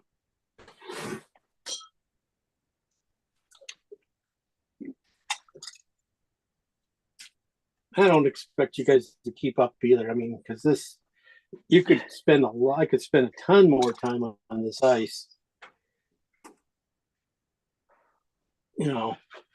But sometimes it's just like the more you do, you try to make it look exact, the less it looks like it. So a lot of times when I'm getting like in here, that's why I'm just kind of going through my colors. I'm not trying to make it exact. I'm just kind of seeing the spot and kind of reacting to it, seeing if I can get that same kind of spot with just a twist of the brush. But right now, basically, the base colors are in. Everything has to go up from here and stuff. There's some blues. I have not even gone to these nice, my blues I want to put in here. Those guys are going to come in, but basically everything has to come up quite a lot. But I got like mid-tones solidly in there. A lot of nice transparencies are happening. Dig those. But let's get on to we're going to get onto the beast in a little bit here. And then whatever time I have left, I'll put in a few of the highlights into the snow, probably down lower, just really, and then just suddenly fade it back. So at least I got something in there for you. Again, color-wise, I'm going to tone him a little bit funky. Very thin, very thin. I'm just saying this right now, thin. So I got oil on my brush. I'm picking up the paint, using my big brush. I'm going to be using Cad red and blue, straight, dark, Snow White, with oil in my brush for this front area here. So you can see it comes in really thin. Doing it that way because I want it to mix with the other colors that are going to come in. And right here in the nose, the snout, and the mouth here, they're going to be grabbing a lot of, just a little shadow already. But this will help get in those little darker, deeper fur things that are happening there in shadows. So getting these, and it is a warm, but it's just a little funky. It's because I'm painting it in thin. I can do that because I'm painting on linen, which, so when you guys do it, just, you might not be able to do it quite as nice because you're going to probably get a little runs going on. Where I'm not using much oil, but I'm using enough, it petered out enough of the color that I can start to get some of the modeling in of the guy without using white, because white's just, what that will do is just get into these other colors and it'll mix a little deeper and change, where if I'm not using white like this, it will just it'll mix a little differently. It mixes a little more transparent. And that's what I'm working on, thinking about, white will add a different color. We'll make it a different color altogether.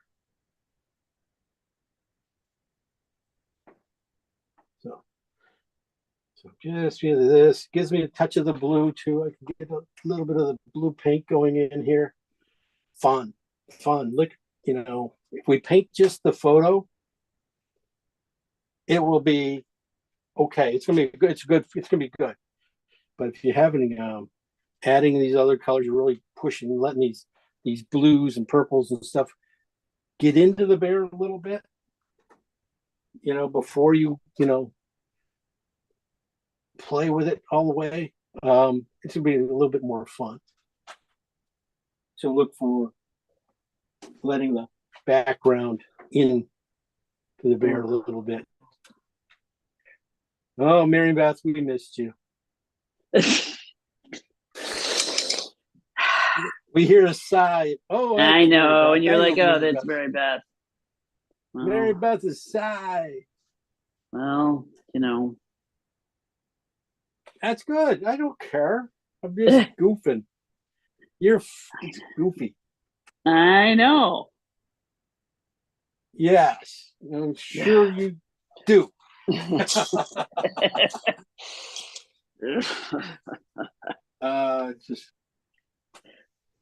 Just, you know what? It's like when I Yeah. start doing this again, it's like, okay, you were those, don't touch those darks, leave them alone. As you can see, I've not touched mine after I put them I in. know. Yeah, they nibble at the corners, and then little dots in the middle. Those are the things that just gonna give everything, just gonna pull this thing in the front into your face. If you tone those guys back down with any whites or anything else, that's when you start sitting back. So keep those guys, keep them dark, try as much as you can. Yeah. But we also, if you have a problem with them, you can repaint, it's oils, we can paint it again. Not paint again, but paint over everything. Yeah, It's right. Fix just it. let it dry. Yeah. So don't take things too serious.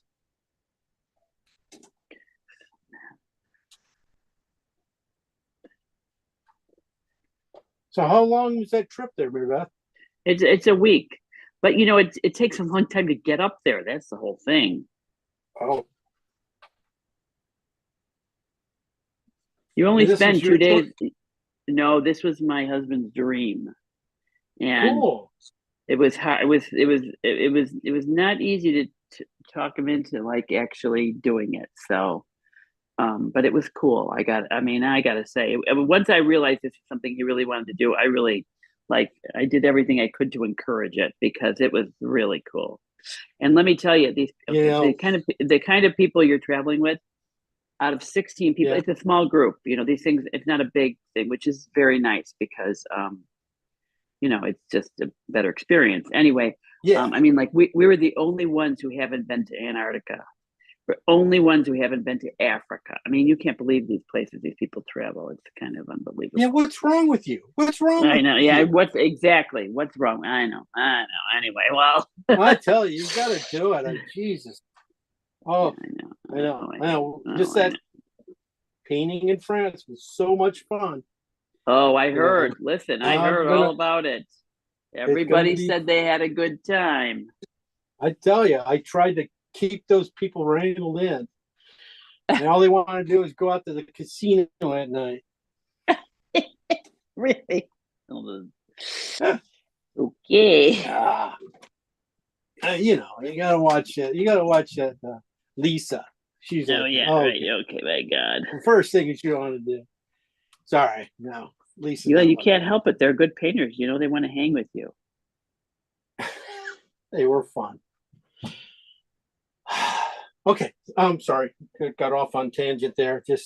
That's when I was just pushing in the blues on the outside, just trying to get the blues into a little bit, in these one areas, subtly into them. And what I'm going to try not to do is blow them out. What I mean by blowing them out is just wiping out all this stuff I just did, just going over too hard. Okay, I really am behind. Just tell me again, what the heck color you used to do that on the bear? I just put it under, basically just crayon. That was a blue and oxide red, mostly oxide red. Very light with oil. Just a little bit. If you're working on linen, like you should be by now, it should go on really light. And not like I said, just a little bit of oil, just thinning out the paint a little bit. I am going to go to a big synthetic bristle. I'm going to go with a bristle just because I can just whip this out. Let me go with the dark. Going to go with a little more yellow up front. So I'm going to go with the phthalo green and the orange mix we made up, up here in the neck. And you can see I'm just going to put it in kind of thin, very thin. It's almost scrubbing it in a little bit. So it's really kind of thin. So it paints this area here.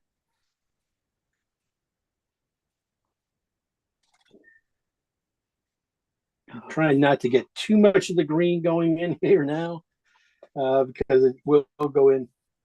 Getting this underneath here into those like areas like, you know, where there's his leg meets his hip.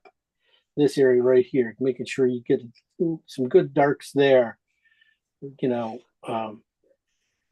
start to get it in here. Like you said, this is where I'm doing, just barely brushing it on and letting that blue and that purple and stuff I put in, you know, be right there. I don't have to do a, you know, wipe it all out.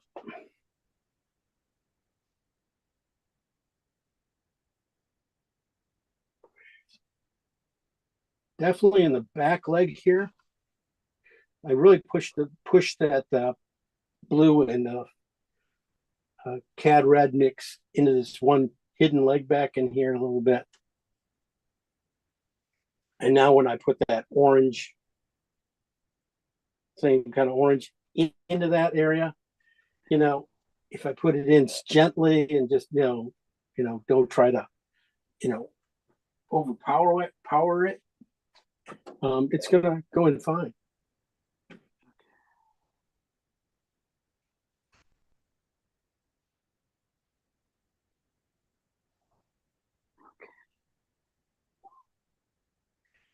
I'm just gonna look a few spots in the leg here.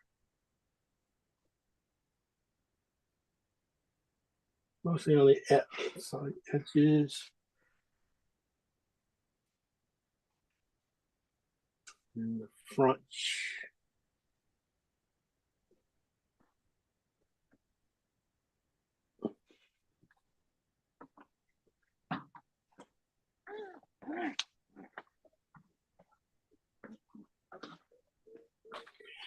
All right.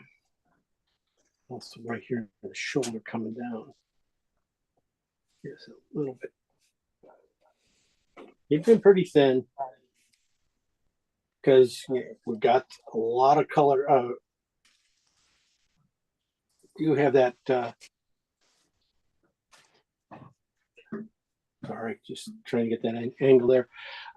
You know, lights going in, but you can start seeing the bear pop out of there, because basically the tone is the right value.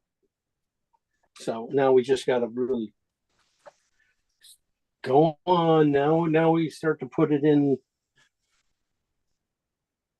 I guess a little bit heavier. I'm going to put the red up front. I see red. Let me try this. This is this is ochre and my gold ochre and white.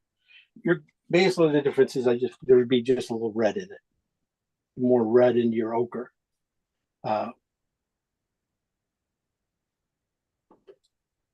If you don't have gold ochre, which I never asked for, I just so if you just put a little cad red in, it would work. It'd be pretty much the same color. That's where a lot of the colors are. That's why you can pretty much mix them with any color you want with just 4 colors. But they just take too long for us.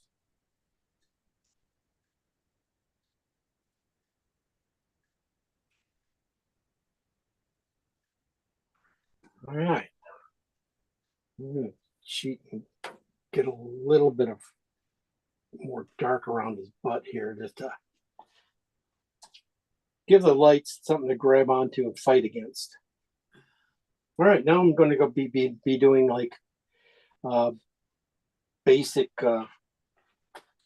basic color, which would be the phthalo green and slightly phthalo green and orange, mixed down with white pretty much all the way, you know, value wise. So I'm getting really his back color. I really nailed it. I got those darks in there really good. I'm using a bristle brush. I'm going to just barely touch oil, then grab my paint again. What I want to do is right here in his shoulders to his back. I want one good, big, strong stroke that goes, for me, I'm just going to shove it forward, the bristles forward a little bit to get them to open up, and then bring it back heavily to his back here and just let the paint just kind of come on. Not bad for a first stroke. I'm going to do it right again, right above it, because I think I just, thanks. And I'm just going to leave that kind of texture. I want this texture going through here. So that thin paint I put in underneath has just a little oil in it. So these guys mix. And then the dry canvas grabs it and just a little bit different. So knowing that, and I'll come down here and just work it here into the leg. Stop right, come down here and just get that loin area right here. And just, you know, it's not bad. Back leg, same thing. Nice paint. Push it forward, brush forward a little bit, and then when you bring it down, you lost some paint. And, you know, whatever paint you lost is going to be replaced by the color you already have on here.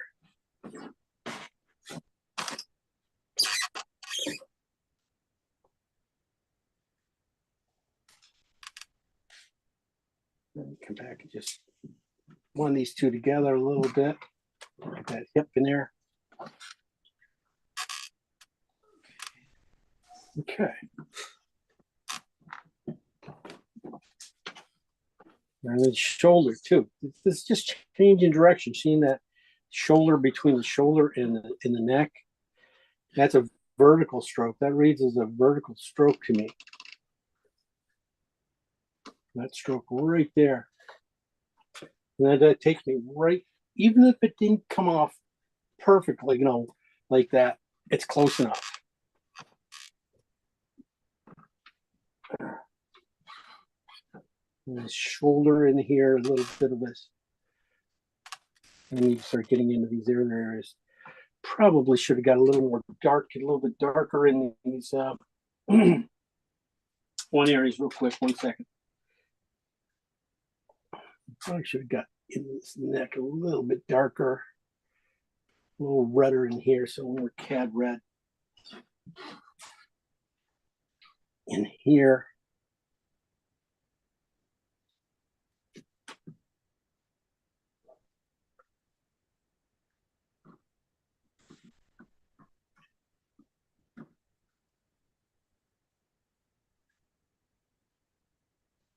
Just want to get these darks in there. Sorry, just before I go too much farther, it's just a real natural way to get this fur to look right. If you don't get the darks under the paint, under these midtones, a little bit more, you know, it's always a little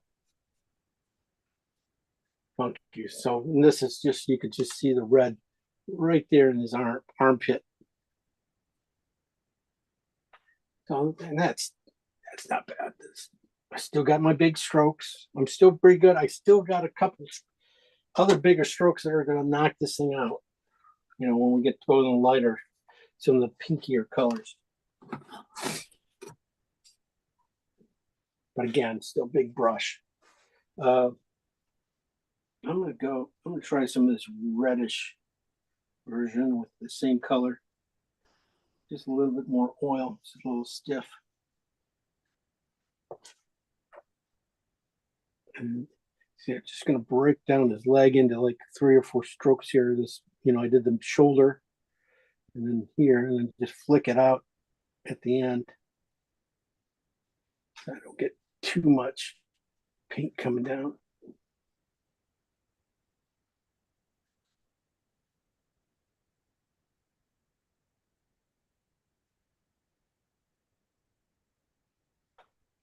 Okay.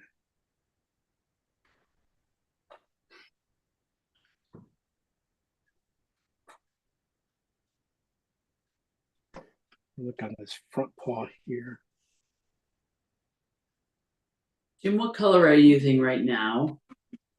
I am using ochre and white with a little bit of red. That's that golden ochre I had, Yeah, okay. and that would be the red would be a cad red. That's pretty And much. is this about a number 2? Value? Yes. This Okay. would be up there. This is really getting pretty high up there. I still has one more value to go light wise, but basically the canvas right now is really simulating the same color very well.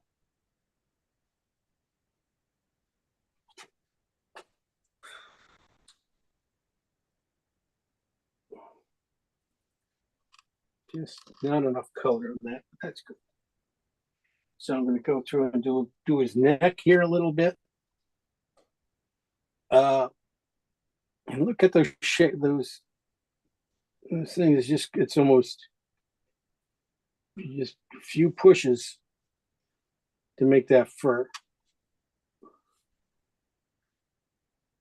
Pushing the brush instead of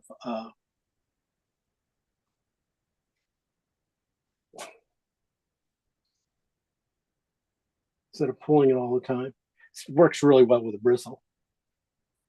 I'm going to keep going, use the exact same colors again. This is going to be repaint. I mean, oh, that thing gold. Just that glowed. Wow, that was a good stroke. I mean, it didn't do not perfect, but really the bristles, when they really open up, you know, they just like really just.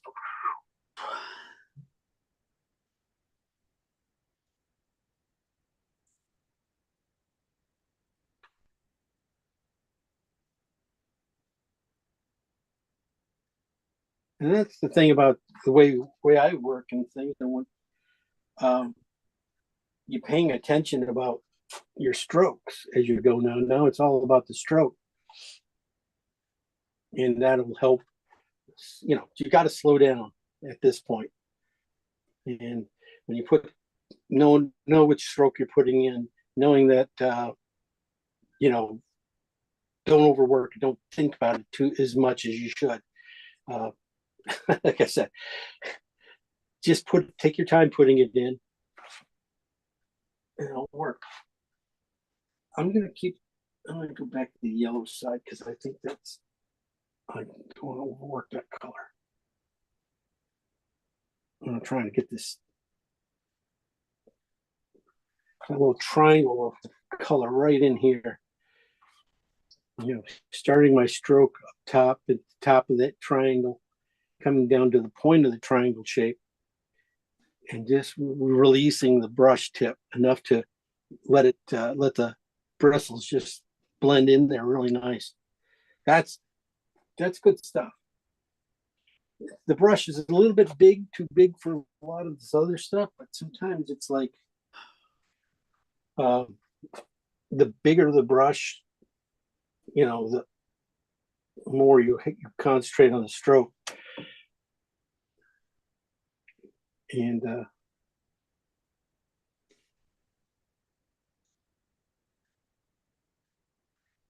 or you know, it just makes you break down the shapes simpler, because if you're using a small brush that's perfect all the time, you know, you lose a lot of this kind of stuff that just pops out of your brush because you've had to simplify the shape so much, because there's no way you could get that big brush into that spot, you know. But it does make you twist and turn your brush a lot more.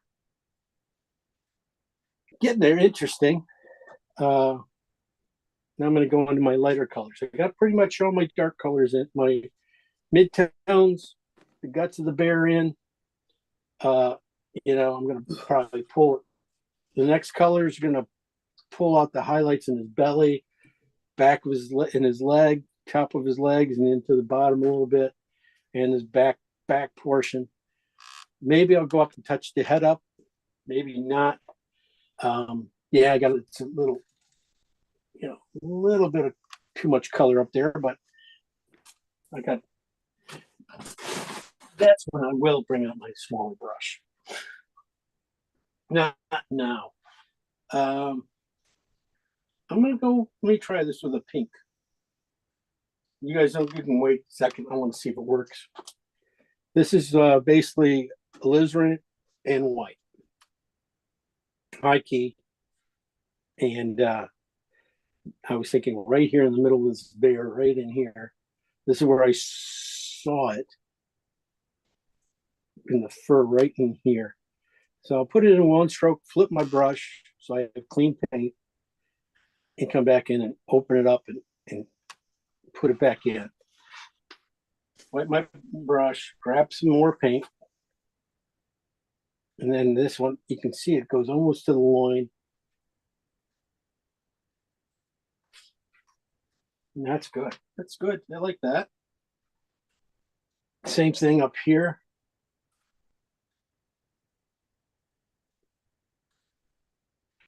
Getting those little flicks of pink into these yellows and things. Mary Beth, we do miss your size. I should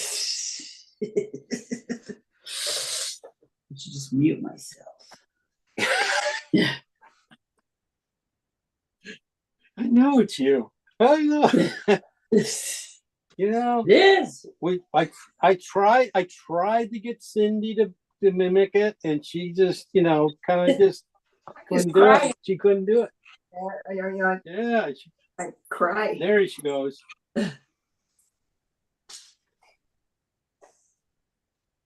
But that's your bear. I'm going to put a little coolness on his back edge here. Color.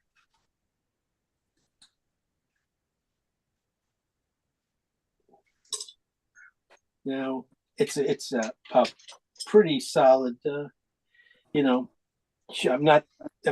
pretty confident that I'm not too far off on things. Eyeball for you guys. Don't go any darker than the original.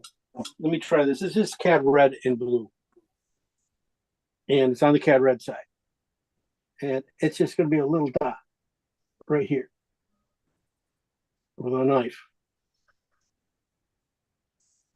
Now I'm going to squish it down a little bit, the edges, so it's not too big. There we go. Same thing for his nose.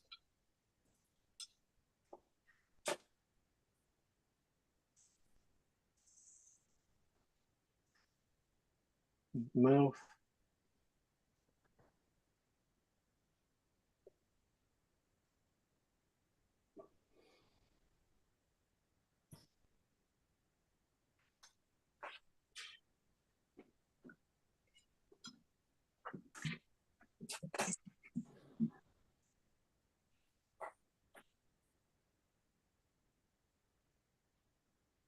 An ear.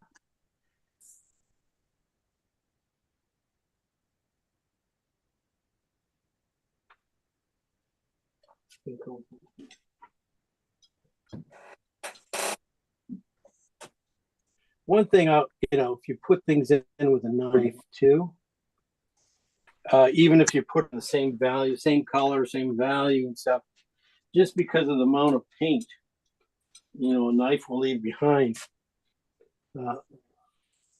It's going to look a little different. And all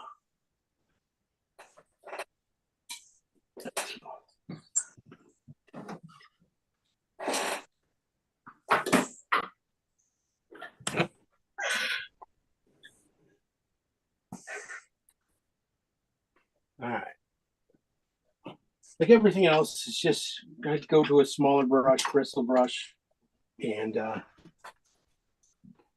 put in these. If I need to come back and get a little bit, shape these guys a little bit more, that will be what I'll be using.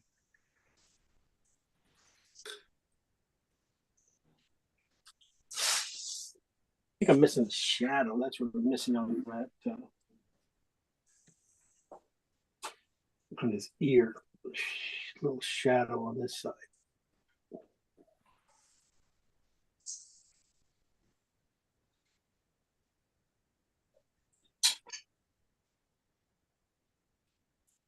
Okay. There's a little more jaws, a little more hair underneath his right here too. Okay.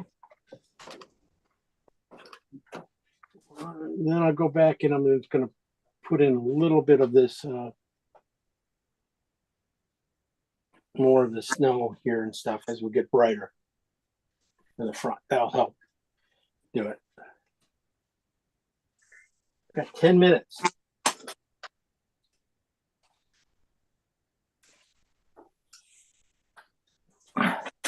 Can we do it?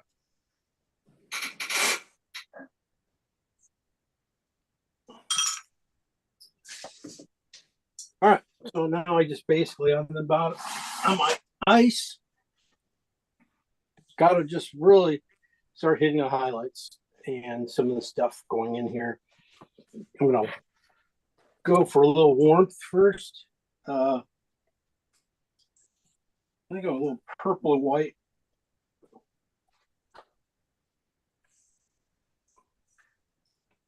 Just a little too bright. This spot here. Just thinking about this reflection of the bear into this thing, and I just overdid it a little bit.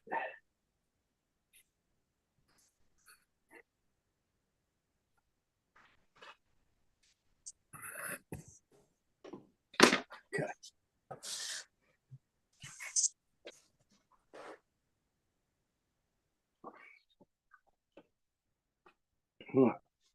So I'm gonna start hitting the highlights. Most of them you're gonna find as soon as I hit the highlights, a lot of these colors here are all gonna settle down pretty quickly. So let's get to it.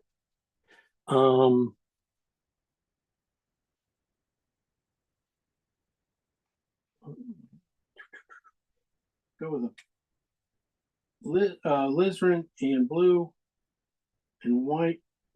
Lots of white, probably number twos, very twos. I'm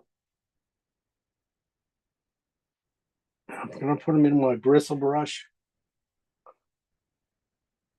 right on top of that mid-tone I put in. These are going to be your brighter colors, just leaving a little bit of mid-tone in between my strokes.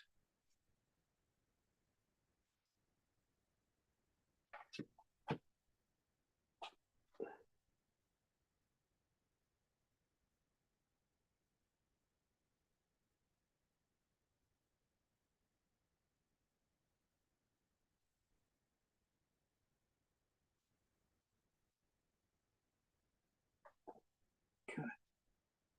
That's a nice cool right there. That's, starting to break that guy out.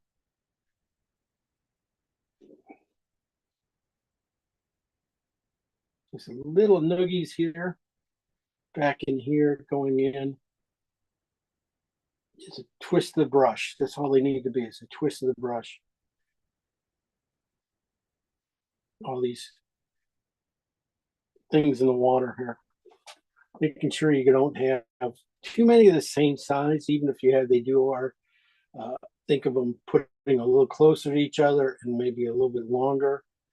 One at least longer. That way you don't get too spotty. You'll spots up pretty quickly. And make sure you're not lining things up. Making sure they move a little bit. So even when you put little things in, put them in to move you around this way. This is perfect. Almost paint's really in a good spot right now for this.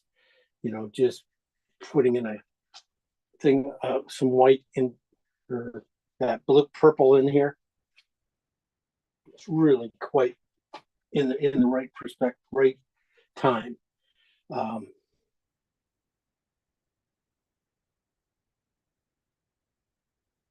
And because all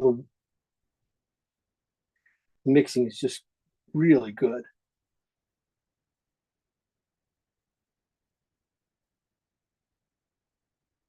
And if you just don't press too hard all everywhere and let the brush do a lot of the damage, it just like does everything really so quickly.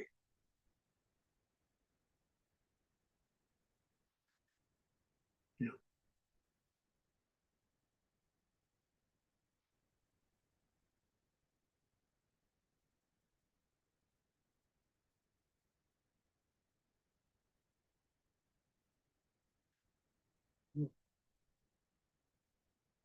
He looks a little gold. I'll probably have to lighten him up a little bit. Just a little too gold yet, but it's on the good side. And if he does, won't be bad that much.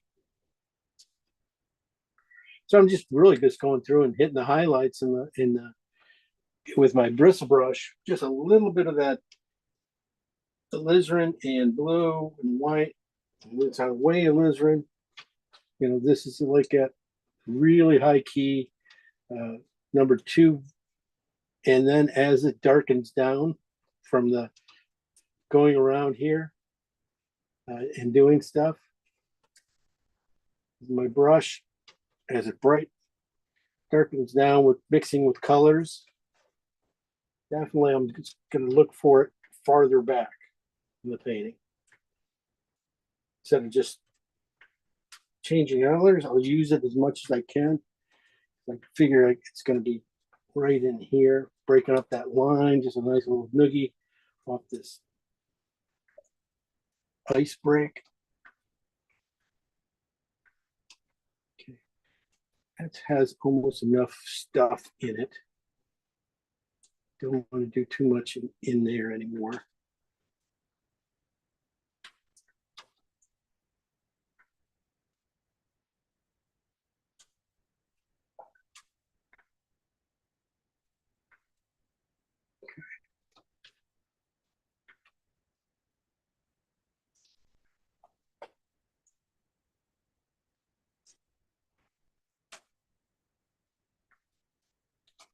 This is still got the highlight chip to put in.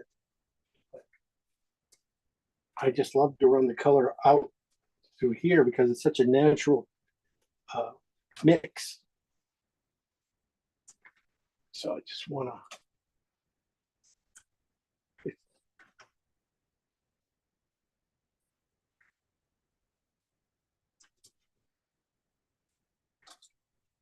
Go back to that color one more time, and that's pretty much all the color of that I have. So right here at the bottom. This is where I was putting it in. I was changing that color, going, I gotta lighten this. I gotta lighten this. Sometimes, yeah, if I lighten it anymore, this color I'm putting on top wouldn't show up as much. The color wouldn't show up. It would look more white because it's mixing the contrast here, make it feel a little more white. Instead of you could see the purple like this. This is what it would look like. And that's just a little too bright as you get in there. So I'm going to darken down this color. This color is basically number 4, where here that's a number 2 and it works all right there. And then this is the shape there. Ice here. A little more blue underneath and mixing in. So that's just using some of the regular color. I'm back into it, pushing it in, hitting this stuff a little bit, and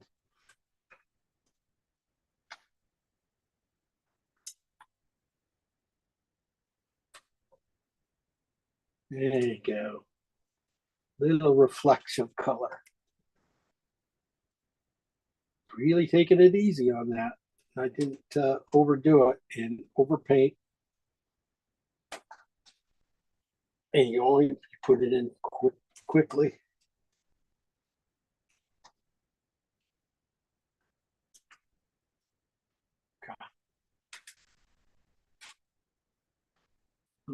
Purples one more time.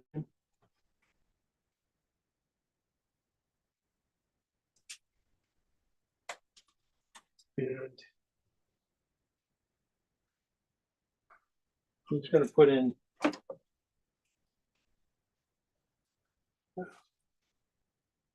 a couple highlights, and I'm going to see you guys this morning. Sorry.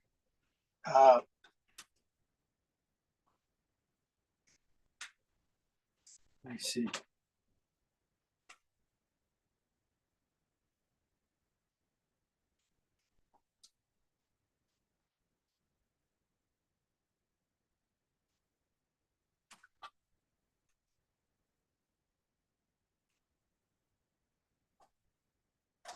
This is really warm. This is a yellow white, but it's not the one. This came down basically from the bear itself, the ochre and white. And I'm using that for pretty much the highlights. At least the big areas and stuff to lighten up. In here, got it right there. Just putting it in here, just ran out of the right paint. I mean, go through.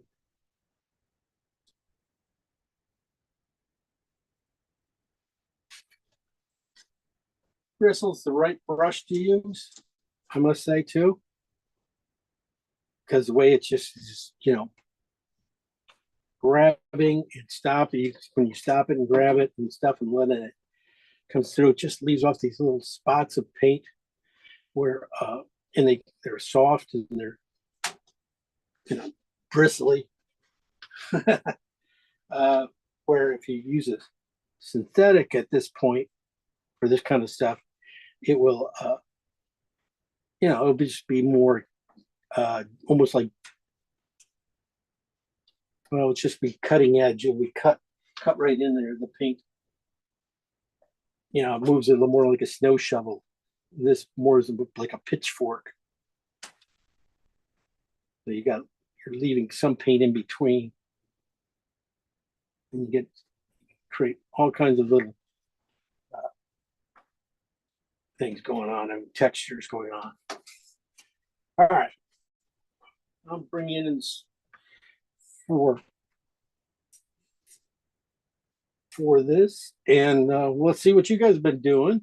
You guys like this one?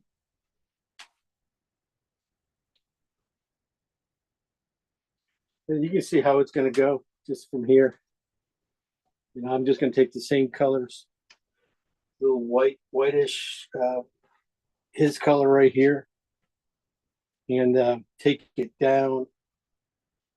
Took it down to white, almost white, and use it here. The brightest color, this is the cad yellow and white. That's how bright that is.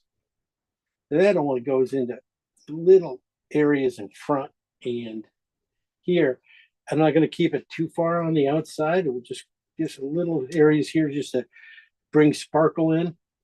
Anything back in here, if I use it, it's going to draw your eye back there and flatten out the painting. The more we keep, this is my brightest bright back here and all the way through. And this is my bright up here. I'm fine. It will be, you know, everything will work fine. I mean, the depth will really just fall down. So I'll bring it in. Still got a lot of ways to go, but it's working out. There's your bear. You see the strokes, kind of leaving a lot of that stuff to go. His ear definitely needs some work. Up here, you can start to see what's going on. I mean, getting those greens underneath and then working it towards the lighter blues and then purples on top. And then I'll be moving around, mixing up. But basically, we have all the colors. There'll be a lot more blues going in there and things like that. All right. Well, we only have Cindy, Luna, Mary Beth here. So everybody else took off on us. So Cindy, if you everybody turn on their mic again. We'll be taking some looks, and we should be in good shape. Mary Beth, oh, there's Cindy. Cindy did it. Mary Beth, get busy. Do it. Mike's on. Let's see, Cindy. Oh, nice. Look at that. I like In it. person, the bear doesn't look very white. He looks kind of like, well, I guess he's looking a little bit whiter when I'm looking at him on the screen, but he seems a little yellow. I need to brighten him up, I think, a little bit. Maybe. I guess I work on the snow. Well, how he is on the screen, he's brighten him up that much. Don't go too much, anything right there. You brighten him up too much, he'll flatten out. It's little areas though you can brighten up. Little areas like in the not in the belly, but more on the rib cage area. Yeah, right. That could be a step, and then it's only in the areas that are bumping forward on him, like his leg, his front leg maybe, and a little more on the back leg. But great shape, really good. I like that. I like the softness in his face. You really feel the fur.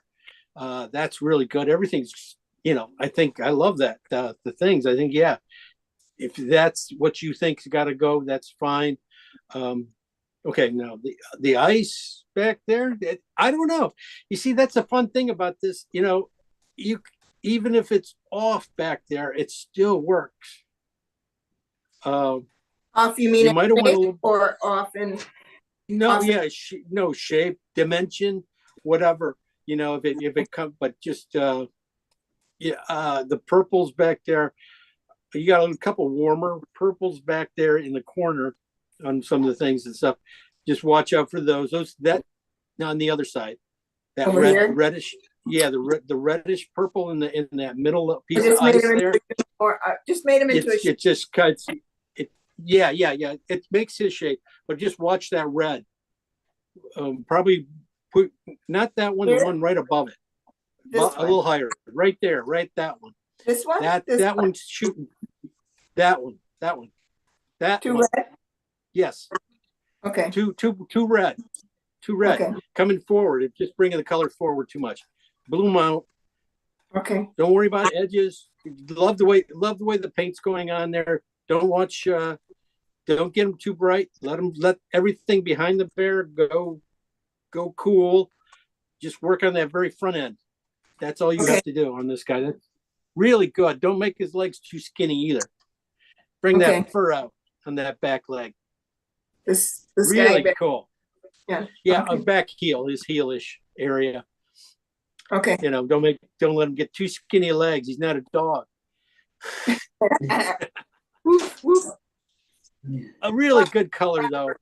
I love it. Thank you. You knocked it out of the park. Congrats, Cindy. Mary Beth, let's see how she's doing these days. Oh, she's slow. We gave you as much time as we could, Mary Beth. Cool. We move this guy over. Okay. Shoot, I gotta take that down. Okay. There we go. Good job, Mary Beth. It's like doing clouds. It is like doing clouds, isn't it? Yeah. It really is. I mean, that's the way so many things are. They're just almost the same thing, but just painted different. It's just a technique, and knowing the techniques and putting where they got to go. You got it great. That's really good. Just, Yeah, I got to work on the bear. Yeah, work on the bear a little bit more. But that's okay. That's okay. Bump out his back hip a little bit higher and okay. That kind of stuff. But the ice is coming along really good underneath him. That's really nice. Okay, now tell me, when you say bump this out, you mean here? Yeah, bring it bring it back a little bit. He's starting to fall into the middle of the painting. So that's why I was trying to say push him back close, because you got everything, you got his head done. So I just say push him back that way a little bit more with his hip. He could be just a hair big. He could be bigger, that type thing. Okay. Too, he could go up. Don't make him go down, but he could go up and back I see. to the right Yeah, I side see what there. you mean. Yeah, And okay, that's, but not by much. okay. Really great. Really, really fabulous. Colors are looking great. Your ice is fabulous. Good job on that. Thank you. You know, just keep working it like Mm. that, and you'll be done in no time. I mean, Yeah, that's well, really close. and it's gonna take some work, but I can Well, do the ice is almost there. You almost got Yeah. it there already. So that's good. You just, yeah. Okay. And I like the way you put the, you know, you started the bear. You started putting Yeah, the structure of the bear in there, and Yeah. that's always great. Good job. okay, thanks. No problem. Luna, you better be here. You better turn your stuff on. There she I'm is. here. I've not painted Is it yet. Luna or Luann? Is it Luann or Luann? Luann. Okay. But I can't see that. I've done a bigger panel, and he was right in the middle. So I've rubbed him out, and I've been drawing him up so he's not in the middle. So I've not painted yet, but my design's better. So painting Good. tomorrow. Well, that's the whole thing. Yeah, you got to get the design right. You want that design to work first. There's no sense in painting it if it's off, because that's you're just causing more work for yourself. You mean But like the simulator? yeah, just keep him in the front. Just make sure he's not equal, and you'll be fine. Ice wise, I can see on mine that I have, even on mine, I can see back here. I don't want to say it, but a lot of the icebergs are about the same size. I liked what Mary Beth was doing, is bringing the water in and shrinking off that way. Is a really good idea. And just to break up the size so they're not the same size. All of them are the same size right now. So that's a really good idea. I mean, it works in the photo, but for us, it gets a little, too heavy. So think about thick, little changes of size in those icebergs to keep those in mind for everybody when you're painting it. Great, that's Jim. Really great. Yay! Thanks, Luann. Well, that's it, folks. I can't believe it's over. Yeah, it was only, we did 7, and so we did pretty well. I tell you what, I'll feel it out. Probably around after Thanksgiving, we'll probably could fit one or two in probably before the holidays. Those would be probably maybe could be snow ones. But those would be on your own if you want to, because messing with people's holidays, people like to go out and do things. But if you don't want to, you can always come paint. So I'll figure out probably something in December. Okay. You're gonna post your boulevard so I can look at them while I'm painting mine, right? No, not for you. Everybody else gets to see it. Everybody else but you. Hey, Monica. Thank you very much. Take care. All right. Thank you. Thank you. Jim, it's been great. Been fun. Bye. Well, Happy happy Thanksgiving. Yeah, Happy- happy holidays. Let's say that first. Okay. Bye. Bye. Bye-bye.